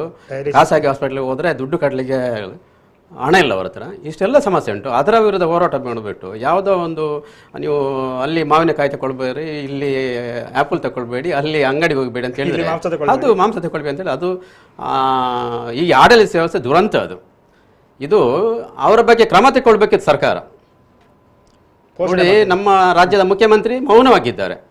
ಏನೋ ಮೊನ್ನೆ ಯಡಿಯೂರಪ್ಪ ಹೇಳಿದಕ್ಕೆ ಮಾತ್ರ, ಅದರ ನಂತರ ನಾನು ಶಿಸ್ತು ಕ್ರಮ ತಗೊಳ್ಳಿದೆ. ಅವ್ರು ಹೇಳ್ತಿದ್ರೆ ಇವರು ಹೇಳ್ತಾ ಇರಲಿಲ್ಲ. ಆಡಳಿತ ವ್ಯವಸ್ಥೆ ದುರಂತ.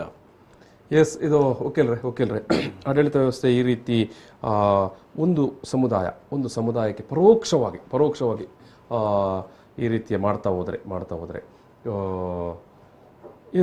ನೀವು ಕಾನೂನು, ನಮ್ಮ ಇದು ನ್ಯಾಯಾಂಗ ವ್ಯವಸ್ಥೆ ಕೂಡ ಅದನ್ನು ಮುಖ ಪ್ರೇಕ್ಷಕವಾಗಿ ನೋಡುವಂಥದ್ದು ಅಲ್ಲ. ನ್ಯಾಯಾಂಗ ವ್ಯವಸ್ಥೆ ರಾಜಧರ್ಮ ಅಂತ ಒಂದು ಪಾಲನೆ ಮಾಡುವಂಥದ್ದು ಇದೆ ಅಲ್ವಾ? ಇಲ್ಲ, ನ್ಯಾಯಾಂಗ ವ್ಯವಸ್ಥೆಗೆ ರಾಜಧರ್ಮ ಅಂತ ಏನಿಲ್ಲ. ಅದನ್ನ ಪ್ರಜೆಗಳು ಆಯ್ಕೆ ಮಾಡಿದಂಥ ಸರ್ಕಾರ, ಪ್ರಜೆಗಳೇ ನೋಡ್ಕೊಳ್ಬೇಕು. ಇಷ್ಟೇ ಪ್ರಜಾಪ್ರಭುತ್ವ ಅಂದ್ರೇನು. ಪ್ರಜೆಗಳು ಪ್ರಭು ಅಂತ ಇದ್ರೆ ಪ್ರಜೆಗಳ ಅಭಿಪ್ರಾಯ ಭಿನ್ನತೆ ಏನಿದೆ ಅದನ್ನು ನೆಕ್ಸ್ಟ್ ಎಲೆಕ್ಷನ್ ಅಲ್ಲಿ ತೋರಿಸ್ಕೊಳ್ಳಿ. ನ್ಯಾಯಾಂಗ ಎಲ್ಲಿ ಆಗದ, ನೀವು ನ್ಯಾಯಾಂಗದ ಬಾಗಿಲು ತಟ್ಟಬೇಕಷ್ಟೇ. ಅದನ್ನು ನೀವು ಪುರಾವೆ ಸಹಿತ ಅನ್ಲೆಸ್ ನಿಮಗೆ ಕಂಪ್ಲೇಂಟ್ ತರದಿದ್ರೆ ಏನ್ ಮಾಡಲ್ಲ. ನನ್ನಲ್ಲಿ ಬರದಿದ್ರೆ ನಾನು ಯಾಕೆ ಮಾತನಾಡಬೇಕು ಅಂತ ನ್ಯಾಯಾಂಗ ವ್ಯವಸ್ಥೆ ಇರುತ್ತೆ. ಕೆಲವೊಂದು ವಿಚಾರ ಇರುತ್ತೆ. ನೀವು human rights violation, constitution violation ಅಂತ ಬಂದಾಗ ಸುಮೋಟೋ ತಗೊಳ್ಳತ್ತೆ. ಅದು ರ್ಯಾರೆಸ್ಟ್ ಕೇಸ್ಗಳಲ್ಲಿ ತಗೊಳ್ತದೆ. ಇಂಥ ಪ್ರಸಂಗಗಳು ಬಂದಾಗ ರಾಜಕೀಯ ಭಿನ್ನತೆ ಅಂತ ಇರುತ್ತೆ. ಅದನ್ನ ಈಗ ಯಾರು ರಾಜಕೀಯ ಭಿನ್ನತೆಗಿಂತಲೂ ಜಾಸ್ತಿಯಾಗಿ ಒಂದು ಸಾಮಾಜಿಕ ಯಾರು ಹೋಗಿದ್ದಾರೆ ಕಲುಷಿತ ಮಾಡುವಂತ, ಅದರಲ್ಲಿ ಕೂಡ ಧರ್ಮದ ವಿಚಾರವನ್ನು ಎತ್ತಿಕೊಂಡು ಕಲುಷಿತ ಮಾಡುವಂತ ವ್ಯವಸ್ಥೆ ಯಾಕೆ ನ್ಯಾಯಾಂಗ ಮಧ್ಯಪ್ರವೇಶ ಮಾಡಬಾರದು? ಏನು ಪರಿಸ್ಥಿತಿ ಹದಗೆಟ್ಟಿದೆ ಅಂತ ಜನ ಎಲ್ಲ ಮಾತಾಡ್ತಾರೆ ಅಂತ ಯಾಕೆ ಸರ್ಕಾರಕ್ಕೆ ನಿರ್ದೇಶನ ಕೊಡಬಾರದು? ಅಲ್ಲ ಈಗ ಹಾಗಾದ್ರೆ ಕೋರ್ಟ್ಗಳಿಗೆ ಒಂದು ಸಾಮಾಜಿಕ ಬದ್ಧತೆ ಇಲ್ವಾ? ಏನೆಲ್ಲೋ ನಾವು ಜನಸಾಮಾನ್ಯರ ಕೋರ್ಟಿಗೆ ಬರ್ಬೇಕಾ? ಈಗ ನಮಗೆ ಆರ್ಥಿಕ ಶಕ್ತಿಯಲ್ಲಿದೆ, ನಿಮ್ಮ ಫೀಸ್ಗಳೆಷ್ಟು ಸಾಧ್ಯ ಇದೆಯಾ? ಇವತ್ತು ಆಯಕಟ್ಟಿನ ಜಾಗದಲ್ಲಿ ಬಿಜೆಪಿಯ ಅವರೇ ಇದ್ದಾರೆ, ನಿಮ್ಮ ಕಾನೂನು ವ್ಯವಸ್ಥೆ ಇರಲಿ, ನ್ಯಾಯಾಲಯಗಳಿರಲಿ, ಎಲ್ಲ ಇಲಾಖೆಗಳಲ್ಲಿ ಅವರೇ ಇದ್ದಾರೆ ನೋಡಿ. ಇದು ಇದು ಇದು ಈಗ ನಡೀತಾ ಇರತಕ್ಕಂಥದ್ದು ಬರೀ ಇವರ ವೈಫಲ್ಯ ಮುಚ್ಚಾಕ್ಲಿಕ್ಕೆ ಮಾತ್ರ ಅಲ್ಲ, ಇವರ ಹಿಡನ್ ಅಜೆಂಡಾ ಇದೆ. ಇವತ್ತು ಮೊದಲಿಗೆ ಈ ಮುಸಲ್ಮಾನರನ್ನ ದೂರ ಇಡ್ತಕ್ಕಂಥ ಕೆಲಸ ಮಾಡ್ತಾ ಇದ್ದಾರೆ. ನಾಳೆ ಹಿಂದುಳಿದ ವರ್ಗ ಮತ್ತು ದಲಿತರನ್ನ ಹೊರಗಿಡ್ತಕ್ಕಂಥದ್ದು ಇದೆ. ಈಗ ಅಲ್ಪಸಂಖ್ಯಾತರ ಬರೀ ಮುಸಲ್ಮಾನರಲ್ಲ, ನಾಳೆ ಕ್ರಿಶ್ಚಿಯನ್ರಿಗೆ ಬರ್ತದೆ, ಜೈನರಿಗೆ ಬರ್ತದೆ, ಬುದ್ಧಿಸಮ್ಗೆ ಎಲ್ರಿಗೂ ಬರ್ತದೆ. ಇವರದ್ದು ಗೋಲ್ವಲ್ಕರ್ ಅವರದ್ದು ಮೂಲ ಅಜೆಂಡಾ ಇದೆ. ಎರಡು ರೀತಿಯ ಸಿಟಿಜನ್ಶಿಪ್ ಅನ್ನ ಇವರು ಈ ದೇಶದಲ್ಲಿ ತರಲಿಕ್ಕೆ NRC ಮತ್ತು CIA ತರಲಿಕ್ಕೆ ಪ್ರಯತ್ನ ಪಟ್ಟರು. ಈಗ ಅದನ್ನು ಹಿಂಬಾಗಿಲಿಂದ ಈ ರೀತಿ ತರ್ತಾ ಇದ್ದಾರೆ. ಬಹುಶಃ ಜನ ಇವತ್ತಾದ್ರೂ ಎಚ್ಚೆತ್ತುಕೊಳ್ಳದೆ ಹೋದ್ರೆ ಮುಂದಿನ ದಿನಗಳಲ್ಲಿ ಬಹಳ ದೊಡ್ಡ ಬೆಲೆ ಕೊಡಬೇಕಾಗ್ತದೆ. ಬ್ರಾಹ್ಮಣ ಸಮುದಾಯ ಅಂತಲ್ಲ, ಬ್ರಾಹ್ಮಣ್ಯ, ಎಲ್ಲಾ ಜಾತಿಯಲ್ಲೂ ಎಲ್ಲ ಧರ್ಮದಲ್ಲೂ ಬ್ರಾಹ್ಮಣ್ಯ ಇದೆ. ಎಲ್ಲ ಬ್ರಾಹ್ಮಣರನ್ನೇ ತೋರಿಸ್ಬೇಡಿ. ಬ್ರಾಹ್ಮಣ್ಯ ಇರ್ತಕ್ಕಂಥವ್ರು ಇವತ್ತು ದ್ವಿಮುಖ ಸಿಟಿಜನ್ಶಿಪ್ನ ಒಂದು ತೀರ್ಮಾನಕ್ಕೆ ಏನು ಗೋಲ್ವಲ್ಕರ್ ಅವರ ಅಜೆಂಡಾ ಇತ್ತು ಅದನ್ನು ಇವತ್ತು ಅನುಷ್ಠಾನ ಮಾಡಲಿಕ್ಕೆ ಇವತ್ತೆಲ್ಲ ಪ್ರಯತ್ನಗಳು ನಡೀತಾ ಇದ್ದಾವೆ. ಅದಕ್ಕೆ ಪೂರಕವಾಗಿ ಮೋಹನ್ ಭಾಗವತ್ ಕೊಡ್ತಕ್ಕಂಥ ಹೇಳಿಕೆಗಳು ಈಗಾಗಲೇ ಇವತ್ತು ರಾಜೀನಾಮೆ ಕೊಟ್ಟಿರ್ತಾರೆ. ಈಶ್ವರಪ್ಪನವರು ಕೂಡ ಅದನ್ನೇ ಮಾತಾಡ್ತಾ ಇದ್ರು, ನಾವು ಭಗವಧ್ವಜವನ್ನು ಕೆಂಪುಕೋಟೆಯಲ್ಲಿ ಹಾರಿಸ್ತೇವೆ ಅಂತೇಳಿ. What is this? ಏನಿದು? ಸಂವಿಧಾನ ಅಂದ್ರೆ ಏನು, ಭಾರತ ಅಂದ್ರೆ ಏನು, ಇಲ್ಲಿಯ ವಿಚಾರಗಳು ಏನಿದಾವೆ, ಇವರು ಯಾವ ರೀತಿ ಮಾತಾಡ್ತಾ ಇದ್ದಾರೆ, ಇದನ್ನು ಜನಗಳು ಪ್ರಶ್ನೆ ಮಾಡ್ತಾ ಇಲ್ಲ ಅಂತಾದ್ರೆ ಕನಿಷ್ಠ ಇಲ್ಲಿ ವಿರೋಧ ಪಕ್ಷವೇ ಇಲ್ವಲ್ಲ. ಈಗ ವಕೀಲರು ಹೇಳಿದ್ರು, ಕಾಂಗ್ರೆಸ್ ಇದೆ, JDS ಇದೆ. ಯಾವ ನೈತಿಕತೆ ಮೇಲೆ ನೀವು ಅದನ್ನು ವಿರೋಧ ಮಾಡ್ತೀರಿ? ಈಗ ವಿರೋಧ ಪಕ್ಷಗಳು ವಿರೋಧ ಮಾಡಿ ನೈತಿಕತೆ ಬೇಕಲ್ಲ. ಈ ಸರ್ಕಾರಕ್ಕೆ ರೈತರ ವಿರೋಧ, ಕಾರ್ಮಿಕರ ವಿರೋಧವಾಗಿ ಕುಮಾರಸ್ವಾಮಿ ಅವರ ವ್ಯವಹಾರ ಕುದುರಿಸಲಿಕ್ಕೆ ಇಲ್ಲಿ ವಿಧಾನಮಂಡಲದಲ್ಲಿ ಬಿಜೆಪಿಯ ಒಂದು ತಿದ್ದುಪಡಿಗೆ ಬೆಂಬಲ ಕೊಡ್ತಾರೆ ಅಂತಂದ್ರೆ ಯಾವ ಮುಖದಲ್ಲಿ ಕುಮಾರಸ್ವಾಮಿ ರೈತರ ಪರವಾಗಿ, ಕಾರ್ಮಿಕರ ಪರವಾಗಿ ಮಾತಾಡ್ತಾರೆ, ದಲಿತರ ಪರವಾಗಿ ಮಾತಾಡ್ತಾರೆ? ಏನು ಡೊಂಬರಾಟ ಮಾಡ್ತಾ ಇದ್ದಾರೆ ಕುಮಾರಸ್ವಾಮಿ? ಆಯ್ತಪ್ಪ, ಕಾಂಗ್ರೆಸ್ನವರು ಇಷ್ಟು ವರ್ಷ ಆಡಳಿತ ಮಾಡಿದ್ದಾರೆ, ಏನು ಅಧಿಕಾರ ದಾನ ಕಾಂಗ್ರೆಸ್ನವರಿಗೆ? ನಿಮಗೆ ಸಿದ್ಧಾಂತ ಇಲ್ವಾ? ಈ ದೇಶ ಸಂವಿಧಾನ ಬಗ್ಗೆ ನಿಮಗೆ ಗೌರವ ಇಲ್ವಾ? ಆ ಮಾತಾಡುವ ಶಕ್ತಿ ಎಲ್ಲ ರಾಜೀನಾಮೆ ಕೊಟ್ಟು ಮನೆಗೆ ನಡೀರಿ. ನಿಮಗೆ ಯಾಕೆ ಪಕ್ಷ? ಇಷ್ಟು ವರ್ಷ ಆಡಳಿತ ಮಾಡಿದ್ದೀರಿ, ಇಷ್ಟು ಏನೋ ನೀವು ನಿಮ್ಮ ಕುಟುಂಬವನ್ನು ಚೆನ್ನಾಗಿ ಕಾಪಾಡ್ಕೊಂಡು ಬಂದಿದ್ದೀರಿ. ಇಲ್ಲ, ಇನ್ನು ಕೂಡ ನಿಮಗೆ ಮಾತಾಡಲಿಕ್ಕೆ ಧೈರ್ಯ ಇಲ್ಲ ಅಂತಾದ್ರೆ ನಿಮಗೆ ಯಾಕೆ ಬೇಕು ರಾಜಕಾರಣ? ಈಗ ಇರುವಂತದ್ದು ಚಳುವಳಿಗಳು, ರಾಜಕಾರಣಗಳಿಗೆ ಬೇಕಾಗಿದೆ. ಒಳ್ಳೆಯವರನ್ನ ವಿಧಾನಸಭೆ ಮತ್ತು ಏನು ಸಂಸತ್ತಿಗೆ ಕಳಿಸಬೇಕಾಗಿದೆ. ಆ ನಿಟ್ಟಿನಲ್ಲಿ ಜನತೆ ಆಲೋಚನೆ ಮಾಡಬೇಕಾಗ್ತದೆ. ಯಾಕಂದ್ರೆ ಇವತ್ತು ಬಿಜೆಪಿ ತೀರಾ ಕೆಟ್ಟೋಗಿದೆ, ದೇಶವನ್ನು ವಿಭಜನೆ ಮಾಡ್ತಾ ಇದೆ. ಆದರೆ ಕಾಂಗ್ರೆಸ್ ಅದಕ್ಕೆ ಹಿಂದೆ ನಿಂತು ಬೆಂಬಲ ಕೊಡ್ತಕ್ಕಂಥ ರೀತಿ ಇವತ್ತು ನಡ್ಕೊಳ್ತಾ ಇದೆ. ರಾಜಕಾರಣ ವ್ಯವಸ್ಥೆ ಆಗಬೇಕಂತ ನೀವು ಹೇಳುವಂತ ಖಂಡಿತವಾಗಿ ಕಾಂಗ್ರೆಸ್ ಕೂಡ ಆ ರೀತಿಯ ನೈತಿಕತೆ ಕಾಣ್ತಾ ಇಲ್ಲ. ಯಾಕಂದ್ರೆ ಇವತ್ತು ಮೌನವಾಗಿದ್ದಾರೆ ಅವರು. JDS ನವರು ಮಾತಾಡ್ಲಿಕ್ಕೆ ಅವರಿಗೆ ಬೇರೆ ವಿಧಿಯೇ ಇಲ್ಲ, ದಾರಿಯೇ ಇಲ್ಲ. ಆ ರೀತಿ ಎಲ್ಲ ಮುಚ್ಕೊಂಡು ಬಿಟ್ಟಿದ್ದಾರೆ. ಈಗ ಪ್ರಜಾನ್ಯಾಯ ಅಂತ ಏನಿದೆ, ಆ ಪ್ರಜಾನ್ಯಾಯಕ್ಕೆ ಮಿಗಿಲದು ಯಾವ ನ್ಯಾಯವೂ ಇಲ್ಲ, ಯಾವ ನ್ಯಾಯಾಲಯವೂ ಬೇಡ. ಆದ್ರೆ ಇನ್ನೊಂದು ವರ್ಷ ಏನು ಚುನಾವಣೆ ಸಂದರ್ಭದಲ್ಲಿ ನಾವು ಅದನ್ನು ತೋರಿಸಬೇಕಂತ. ಎರಡನೇ ವಿಚಾರದಲ್ಲಿ ಏನಂದ್ರೆ, ಇಷ್ಟೆಲ್ಲ ಆಗ್ಬೇಕಾದ್ರೆ ನೀವು ಅಲ್ಲಿ ನಮ್ಮ ಸಂಸತ್ತು ಇದೆಯಲ್ಲ, ಸಂಸತ್ತು ವಿಧಾನ ಪರಿಷತ್ತು, ಅದನ್ನು ಸರಿಯಾಗಿ ನೋಡಿ ಯಾರಿದ್ದಾರೆ ಅನ್ನೋದು. ಹಿಂದೆ ಯಾರಿದ್ದರು, ಇವತ್ತು ಯಾರಿದ್ದಾರೆ ಅಂತ ನಮ್ಮನ್ನು ಪ್ರತಿನಿಧಿಸುವ ಜನಪ್ರತಿನಿಧಿಗಳು ಯಾರಿದ್ದಾರೆ, ಅವರ ಹಿನ್ನೆಲೆ ಏನು, ಅರ್ಹತೆ ಏನು, ಅವರ ಹಿನ್ನೆಲೆ, ಅವರ ಅರ್ಹತೆ ಏನು ಅಂತ. ಹಿಂದೆ ನೀವೆಲ್ಲರೂ ನಮ್ಮ ದೇಶ ಅನಕ್ಷರಸ್ಥ ಜಾಸ್ತಿ ಇದ್ದ ಸಮಯದಲ್ಲಿ ಅಕ್ಷರಸ್ಥರು ಅಲ್ಲಿದ್ರು. ಈಗ ಅಕ್ಷರಸ್ಥರು ಜಾಸ್ತಿ ಆದಾಗ ಅನಕ್ಷರಸ್ಥರು ಅಲ್ಲಿ ಹೋಗಿದ್ದಾರೆ ಅಷ್ಟೇ. ಈಗ ನಮ್ಮದೇ ಕ್ರಿಮಿನಲ್ ಚಟುವಟಿಕೆಯಲ್ಲಿ ಭಾಗಿಯಾದವರು ಅಲ್ಲಿದ್ದಾರೆ. ಬೇಡ, ಕ್ರಿಮಿನಲ್ ಬೇಡ, ವಿದ್ಯಾಭ್ಯಾಸ ನೋಡಿ. ಈಗ ಇಲ್ಲಿ ಡಾಕ್ಟರ್ಸ್ಗಳು ಎಷ್ಟು ಮಂದಿ ಇದ್ದಾರೆ, ಇಂಜಿನಿಯರ್ಸ್ಗಳು ಎಷ್ಟು ಮಂದಿ ಇದ್ದಾರೆ, ಲಾಯರ್ಸ್ಗಳು ಎಷ್ಟು ಮಂದಿ ಇದ್ದಾರೆ, MBA ಮಾಡಿದಷ್ಟು ಮಂದಿ. ಆದ್ರೆ ನಮ್ಮ ಕ್ಷೇತ್ರವನ್ನು ಕೇಂದ್ರಕ್ಕೆ ಪ್ರತಿನಿಧಿಸುವವರಿಗೆ ಯಾವ ಕ್ವಾಲಿಫಿಕೇಶನ್,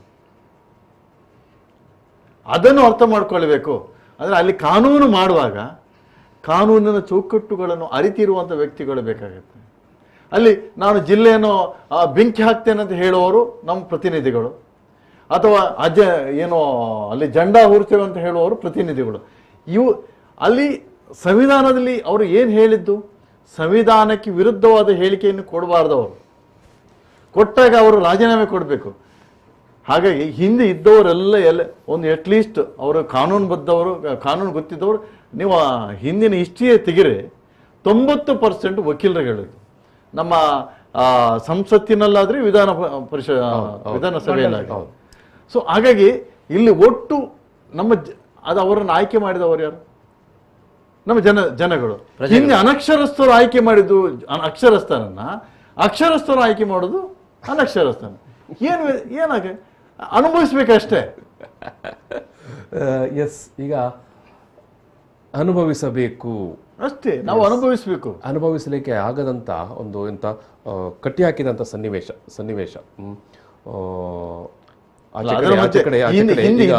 ಇದೇ ಪರಿಸರ ನೋಡಿದಾಗ ಧನಂಜಯ ಕುಮಾರ್ ವಕೀಲರಾಗಿದ್ದವರು, ಜನಾರ್ದನ ಪೂಜಾರಿ ವಕೀಲರಾಗಿದ್ದವರು, ಎಲ್ಲ ನೋಡಿ ಆನಂತರ ಬಂದು ಯಾಕೆ ಬಂತು TMFI. ಎಸ್ ಈಗ ಒಟ್ಟಾರೆ ಇಡೀ ಕರ್ನಾಟಕವನ್ನು ನಾವು ನೋಡ್ತಾ ಹೋದಾಗ ಈಗ ಕಮ್ಯೂನಲ್ ಎಜೆಂಡವನ್ನೇ, ಕಮ್ಯೂನಲ್ ವಿಚಾರವನ್ನೇ ಎತ್ತಿಕೊಂಡು ಇಡೀ ಊರು ಗಲ್ಲಿಗಳಲ್ಲಿ ವಿಷ ಬೀಜವನ್ನು ಬಿತ್ತಿದ್ದಾರೆ. ನಾಳೆ ಅದರಲ್ಲಿ ಒಳ್ಳೆಯ ಕೊಯ್ಲು ಬರಬಹುದು ಅಂತ. ಎಸ್, ಅಂತಿಮವಾಗಿ ಆ ಕೊಯ್ಲು ಏನದು ವಿಭಜನೆ ಮಾಡುವಂಥದ್ದು. ಏನು ಪರಿಹಾರ ಅಂತ ಈಗ ನನಗೂ ಸಮಾಪನ ಮಾಡುವಂಥ ಸಂದರ್ಭದಲ್ಲಿ ಏನು ಪರಿಹಾರ, ಇಂಥ ಒಂದು ಸನ್ನಿವೇಶದಲ್ಲಿದೆ. ನಮ್ಮ ಮಾಧ್ಯಮಗಳು ಕೂಡ ನೀವು ಪ್ರಸ್ತಾಪ ಕೂಡ ಮಾಡಿದ್ರಿ, ದಿನಪೂರ್ತಿ ನಾವು ಇನ್ನೊಂದೆರಡು ದಿವಸ ಈಶ್ವರಪ್ಪನನ್ನು ಮರೆತು ಬಿಡ್ತೇವೆ. ಇದೇ ವಿಷ ಬೀಜನೇ ಏನು ಅಲ್ಲಲ್ಲಿ ಚಿಗುರ್ಕೊಂಡದೇ ಇರುತ್ತೆ. ಏನು ಪರಿಹಾರ? ಅದೇ ಮುಂದುವರಿತದೆ. ಪರಿಹಾರ ಇಷ್ಟೇ. ಮೊದಲು ಬರಬೇಕಾದದ್ದು ನಮ್ಮ ವಿರೋಧ ಪಕ್ಷಗಳು. ಏನು ಎರಡು ವಿರೋಧ ಪಕ್ಷಗಳು. ಈಗ ಆಮ್ ಆದ್ಮಿ ಯಾವ ರೀತಿ ಬರುತ್ತೆ ಗೊತ್ತಿಲ್ಲ. ಅದನ್ನು ಬೇರೆ ರೀತಿ ಒಂದು ರಾಜಕೀಯವಾಗಿ ಅದನ್ನು ವಿಮರ್ಶೆ ಮಾಡುವಾಗ ಬಿಜೆಪಿಯ ಬಿ ಟೀಮ್ ಅಂತಲೂ ಕೂಡ ಹೇಳ್ತಾರೆ. ಅದೇನು ಭವಿಷ್ಯത്തിന് ನೋಡ್ಬೇಕಾದ ರಿಸಲ್ಟ್ ಅನ್ನ. ವಿರೋಧ ಪಕ್ಷಗಳು ಸರಿಯಾದ ನಿಟ್ಟಿನಲ್ಲಿ ಜನರನ್ನ ಇದು ತಪ್ಪು, ಇದು ನಮ್ಮ ಸಂವಿಧಾನ ಅಲ್ಲ, ಮತ್ತೆ ಯಾರು ಆ ರೀತಿ ಹೇಳಿಕೆಗಳನ್ನು ಕೊಡ್ತಾರ ಅವರನ್ನ ಆ ಕುರ್ಚಿಯಿಂದ ಇಳಿಸ್ಲಿಕ್ಕೆ ಪ್ರತಿಭಟಿಸಬೇಕಾಗತ್ತೆ. ಈವನ್ ಬಸವರಾಜ ಬೊಮ್ಮಾಯಿ ಏನಿದ್ದಾರೆ ಅವರು ಈ ಸಂದರ್ಭದಲ್ಲಿ ರಾಜೀನಾಮೆ ಕೊಟ್ಟು ಮನೆಗೆ ಹೋಗುವಂತ ಪರಿಸ್ಥಿತಿ ಏನು ಆಗ್ತಾ ಇದೆ. ಎರಡನೇದಾಗಿ ಈ ಅರಾಜಕತೆಗೆ ಇನ್ನೊಂದು ಕಾರಣಗಳು ಮಾಧ್ಯಮಗಳು. ಎಸ್. ಮೂರನೇದಾಗಿ ಜನಗಳ ಏನು ಸಂಘಟನಾತ್ಮಕ ಇದೆ. ಈಗ ಅತಿಥಿಗಳು ಹೇಳಿದರು, ಹಿಂದಿನ ಕಾಲದಲ್ಲಿದ್ದಂಥ ಅವರು ಅನಕ್ಷರಸ್ಥರು ಅಂತ ಹೇಳಿ ಅವರು ಅಕ್ಷರಸ್ಥರು. ಅವರಿಗೆ 8 ಗಂಟೆವರೆಗೆ ಕೆಲಸ ಮಾಡಬೇಕು. ಒಂದು ವೇಳೆ ತೊಂದರೆ ಬಂದಾಗ ಸಂಘಟನಾತ್ಮಕ ಹೋರಾಡ್ತಿದ್ರು. ಎಷ್ಟೋ ವಿಚಾರಗಳು ಕಾರ್ಮಿಕ ಹೋರಾಟದಿಂದ ಕಾರ್ಮಿಕ ಹೋರಾಟ ಮೂಲಕ ಸರ್ಕಾರ ಅದಕ್ಕೆ ತಿದ್ದುಪಡಿಯನ್ನು ಮಾಡಿದೆ, ಶರಣಾಗಿದೆ. ಅಂತಹ ಒಂದು ಸಂಘಟನಾ ಚಾತುರ್ಯ ಉಳ್ಳಂತಹ ಸಂಘಟಕರು ಮುಂದೆ ಬರ್ಬೇಕಾಗತ್ತೆ. ಕಾರ್ಮಿಕರು ಒಟ್ಟಾಗಬೇಕು, ಸಾಮಾಜಿಕ NGOಗಳು ಒಟ್ಟಾಗಬೇಕು. ಎಲ್ಲರೂ ಕೂಡ ಇದನ್ನು ಮಾತನಾಡಬೇಕಾಗತ್ತೆ. PUCL ಮುಂಚೆ ಬಹಳ ಕೆಲಸ ಮಾಡ್ತಾ ಇತ್ತು ಅಂತ PUCL ಮುಂದೆ ಬರಬೇಕು. ನಾವು ಈ ವ್ಯವಸ್ಥೆಯಿಂದ ಮುಂದೆ ಬರ್ಬೇಕಂತ ಹೇಳಿದ್ರೆ, ನಾನು ಹೇಳಿದೆ ನಮ್ಮ ಪ್ರಜೆಗಳು, ಭಾರತದ ಪ್ರಜೆಗಳೆಲ್ಲ ಎಲ್ಲ ರಾಜ್ಯದಲ್ಲಿ, ಅದರಲ್ಲಿ ನಮ್ಮ ಕರ್ನಾಟಕದಲ್ಲಿ ಅತಿ ಹೆಚ್ಚು ಕೋಮು ಭಾವನೆ ಅಂತ ಹೇಳಿ ನಮ್ಮ ರಾಜ್ಯದಲ್ಲಿ ಜಾಸ್ತಿ. ಸೆಕೆಂಡ್ ಉತ್ತರ ಪ್ರದೇಶ. ಈ ಎರಡು ಬಿಟ್ರೆ ನಾನು ತಿಳಿದ ಮಟ್ಟಿಗೆ ಅಷ್ಟೆಲ್ಲೂ ಇಲ್ಲ. ಎರಡು ಉತ್ತರ ಪ್ರದೇಶ ನಮ್ಮದು ಮತ್ತು ಉತ್ತರ ಪ್ರದೇಶ ಮಧ್ಯೆ ಕಾಂಪಿಟೇಷನ್. ಹೌದು, ಕಾಂಪಿಟೇಷನ್. ನಾವು ನಮ್ಮ ಈ ಪ್ರಜೆಗಳು ನಾನು ಹೇಳಿದರೆ ಇದರ ವಿರುದ್ಧ ಹೋರಾಟ ಮಾಡ್ತಿದ್ರೆ ಈ ನಮ್ಮ ರಾಜ್ಯಕ್ಕೆ ನಮ್ಮನ್ನ ಆಳುವ ರಾಜಸ್ಥಾನ ಮಾಡುವ ವಿಚಾರದಲ್ಲಿ ನಮಗೆ ಕಾಂಪಿಟೇಷನ್ ಇಲ್ಲ. ಅದರ ವಿರುದ್ಧ ಕಾಂಪಿಟೇಷನ್ ಇಲ್ಲ. ನಾವು ಇದರ ವಿರುದ್ಧ ಕಾಂಪಿಟೇಷನ್ ಮಾಡ್ತಿದ್ರೆ ನಮ್ಮನ್ನ ಆಳುವ ವ್ಯಕ್ತಿಗಳು ನೋಡಿ ಇವರೇ ಮಾಡಿಸೋದು. ಕೆಲವರು ಸರ್ ಹೇಳಿದರು, ಇವರೇ ಮಾಡಿಸೋದು. ಯಾರು? ಅದರ ರಾಜಕಾರಣಿಗಳ ಕೈವಾಡ ಇದೆ. ಅದು ಎಲ್ಲ ಘಟನೆಗಳು ನಡೀತದಲ್ಲ, ಇದರ ಘಟನೆ ರಾಜಕಾರಣ ಘಟನೆ. ನೋಡಿ, ಮೊನ್ನೆ 2019 ಆಯ್ಕೆ ಆದ್ರಲ್ಲ MP ಗಳು, 150 MP ಗಳ ಮೇಲೆ ಕ್ರಿಮಿನಲ್ ಆರೋಪಗಳಿದೆ. 150 ಅವರೇ ಹೀರೋಗಳು. ಹೌದು, ಅವರು ಹೀರೋಗಳು. 89 BJPನವರು, 19 ಕಾಂಗ್ರೆಸ್, 6 ಇದು ಸಮಾಜವಾದಿ ಪಾರ್ಟಿ, 4 BSP, ಉಳಿದೆಲ್ಲ ಟೋಟಲ್ 159 MP ಗಳು ಕ್ರಿಮಿನಲ್ ಆರೋಪ ಎದುರಿಸ್ತಿದ್ದಾರೆ. ಈಗಲೂ ಎದುರಿಸ್ತಿದ್ದಾರೆ ಅವರು. ಅಂತವ್ರು ನಮ್ಮನ್ನು ಆಳ್ತಿದ್ದಾರೆ. ಹೌದು, ನಮ್ಮ ದುರಂತ ಅದು. ಎಸ್ ರವಿಕಿರಣ್ ಅವರೇ, ಒಟ್ಟಾರೆ ಒಂದು ಸಮಾಜದ ಆರೋಗ್ಯವನ್ನು ಸ್ವಸ್ಥ ಸಮಾಜ ಅಂತ ನಾವು ಹೇಳ್ತೇವೆ ಕಾಯ್ದುಕೊಳ್ಳಿಕ್ಕೆ ಏನು ಮಾಡಬಹುದು ಅಂತ ಇಂಥ ಒಂದು ಬಿಕ್ಕಟ್ಟಿನ ಸನ್ನಿವೇಶದಲ್ಲಿ ಕೊನೆಯದಾಗಿ ಸಮಾಪನ ಮಾಡಿ. ಎಲ್ಲ ಬಹಳ ಜವಾಬ್ದಾರಿ ಇದೆ. ಇವತ್ತು ವಿರೋಧ ಪಕ್ಷಗಳು ಕೂಡ ವಿಫಲ ಆಗಿರೋ ಸಂದರ್ಭದಲ್ಲಿ ಪ್ರಾಮಾಣಿಕ ಚಳವಳಿಗಳೇನಿದ್ದಾವೆ, ರೈತ ಚಳವಳಿ ಇರ್ಬೋದು, ಕಾರ್ಮಿಕ ಚಳವಳಿ ಇರ್ಬೋದು, ದಲಿತ ಚಳವಳಿ ಇರ್ಬೋದು, ಅದೇ ರೀತಿ ಜನಪರವಾಗಿ ಆಲೋಚನೆ ಮಾಡ್ತಕ್ಕಂಥ ಮನಸ್ಸುಗಳು ಒಂದಾಗಬೇಕು. ಈ ರಾಜ್ಯದ ಜನತೆಗೆ ಇವರ ಈ ಕೋಮು ದ್ವೇಷದ ವಿಚಾರವನ್ನು ತಲುಪಿಸುವಲ್ಲಿ, ಅವರನ್ನು ಮತ್ತೆ ಎಜುಕೇಟ್ ಮಾಡುವಲ್ಲಿ ಬಹಳ ದೊಡ್ಡ ಪಾತ್ರ ವಹಿಸಬೇಕು. ಅಧಿಕಾರ ಸೆಕೆಂಡ್ರಿ, ಆದರೆ ಮೊದಲಾಗಿ ಜನರನ್ನ ರೈತರು ಏನು ಮಾಡಬೇಕು, ರೈತರು ಕೂಡ ಅಷ್ಟೇ ಎಜುಕೇಟ್ ಮಾಡಲಿಕ್ಕೆ ನಾವು ಎಲ್ಲ ರೀತಿಯ ಪ್ರಯತ್ನಗಳನ್ನು ಪ್ಲಾನಿಂಗ್ಗಳು ಮುಂದಿನಗಳು ಮಾಡ್ಕೊಳ್ತೀವಿ. ನಾವೆಲ್ಲರೂ ಜೊತೆಯಾಗಿ ದಲಿತ ಚಳವಳಿ, ರೈತ ಚಳವಳಿ ಮತ್ತು ಕಾರ್ಮಿಕ ಚಳವಳಿ ಎಲ್ಲರೂ ಜೊತೆಯಾಗಿ ಸೇರಿಬಿಟ್ಟು ಈ ಕರ್ನಾಟಕದಲ್ಲಿ ಇರ್ತಕ್ಕಂಥ ಈಗ ಮೇ 7ನೇ ತಾರೀಕಿಗೆ ನಾವು ಉಡುಪಿಯಲ್ಲಿ ರಾಜ್ಯ ಮಟ್ಟದ ಸ್ವಾಭಿಮಾನದ ನಡಿಗೆ, ಸಾಮರಸ್ಯ ನಡಿಗೆ ಮತ್ತು ಸಹಬಾಳ್ವೆ ಸಮಾವೇಶವಂತ ಒಂದು ಪ್ಲಾನ್ ಮಾಡ್ಕೊಂಡಿದ್ದೀವಿ. ಬಹುಶಃ ಇದು ರಾಜ್ಯದ ಎಲ್ಲ ಜಿಲ್ಲೆಗಳಲ್ಲೂ ಕೂಡ ಈ ರೀತಿಯ ಒಂದು ಸಹಬಾಳ್ವೆ ವಿಚಾರವನ್ನು ಮತ್ತೆ ಜನರಲ್ಲಿ ಮೂಡಿಸ್ತಕ್ಕಂಥ ಕೆಲಸ ಬಹಳ ಸಾಮಾಜಿಕವಾದಂಥ ದೊಡ್ಡ ಜವಾಬ್ದಾರಿ ನಮ್ಮ ಮೇಲಿದೆ. ಅದಕ್ಕೆ ಪೂರಕವಾಗಿ ಕೆಲಸ ಮಾಡಬೇಕಾಗ್ತದೆ. ಜನರು ಕೂಡ ಅಷ್ಟೇ ಸಣ್ಣ ಪುಟ್ಟ ಹಣಕ್ಕೆ ಇದಕ್ಕೆಲ್ಲ ಎಣ್ಣೆ ಗಿಣ್ಣೆ ತುಂಡು ಅದಕ್ಕೆಲ್ಲ ಮನಸ್ಸು ಮಾಡದೆ ಅವರ ಮುಂದಿನ ಮಕ್ಕಳ ಭವಿಷ್ಯದ ನೆಲೆಯಲ್ಲಿ ಈ ದೇಶದಲ್ಲಿ ಇರ್ತಕ್ಕಂಥ, ಈ ರಾಜ್ಯದಲ್ಲಿ ಇರ್ತಕ್ಕಂಥ ಸಹಬಾಳ್ವೆಗೆ ಹೆಚ್ಚು ಒತ್ತು ಕೊಟ್ಟು ನಡ್ಕೊಳ್ಬೇಕು ಅಂತ ಹೇಳ್ತಕ್ಕಂಥದ್ದು ನನ್ನ ಮನವಿ. ಜೊತೆಗೆ ನಮ್ಮ ಜವಾಬ್ದಾರಿ ಅದನ್ನು ಮಾಡ್ತಾರೆ. ಈ ಒಂದು ಮಾತುಕತೆಯಲ್ಲಿ ಭಾಗಿಯಾದಂಥ ಹಿರಿಯ ವಕೀಲರಾಗಿರುವಂಥ ದಿನೇಶ್ ಹೆಗಡೆ ಉಳಪಾಡಿ ಅವರಿಗೆ ಪ್ರೀತಿಪೂರ್ವಕ ಧನ್ಯವಾದಗಳು ಸರ್. ಅದೇ ರೀತಿ ಕರ್ನಾಟಕ ರಾಜ್ಯ ರೈತ ಸಂಘದ ರಾಜ್ಯ ಪ್ರಧಾನ ಕಾರ್ಯದರ್ಶಿ ರವಿಕೃಷ್ಣಪ್ಪಾಚಾರ್ಯ ಅವರಿಗೆ ಪ್ರೀತಿಪೂರ್ವಕ ಧನ್ಯವಾದಗಳು. ಮಾನವ ಬಂಧುತ್ವ ವೇದಿಕೆಯ ಬಂಟ್ವಾಳ ತಾಲೂಕು ಸಂಚಾಲಕರಾಗಿರುವಂಥ ರಾಜಾ ಚಂದ್ತಿಮಾರ್ ಅವರಿಗೆ ಕೂಡ ಪ್ರೀತಿಪೂರ್ವಕ ಧನ್ಯವಾದಗಳು. ಜೊತೆಗೆ ರಾಮಣ್ಣ ವಿಠಲ್ ಅವರು ಕಾರ್ಮಿಕ ಅವರಿಗೆ ಕೂಡ ಧನ್ಯವಾದಗಳು. ಈ ಒಂದು ಮಾತುಕತೆಯನ್ನು ಸಮಾಪನ ಮಾಡ್ತಾ ಇದ್ದೇನೆ. Thank you. ಪ್ರಚಲಿತ ಈ ಕಾರ್ಯಕ್ರಮದ ಪ್ರಾಯೋಜಕರು Father Muller's Charitable Trust, SDM college, Ujire.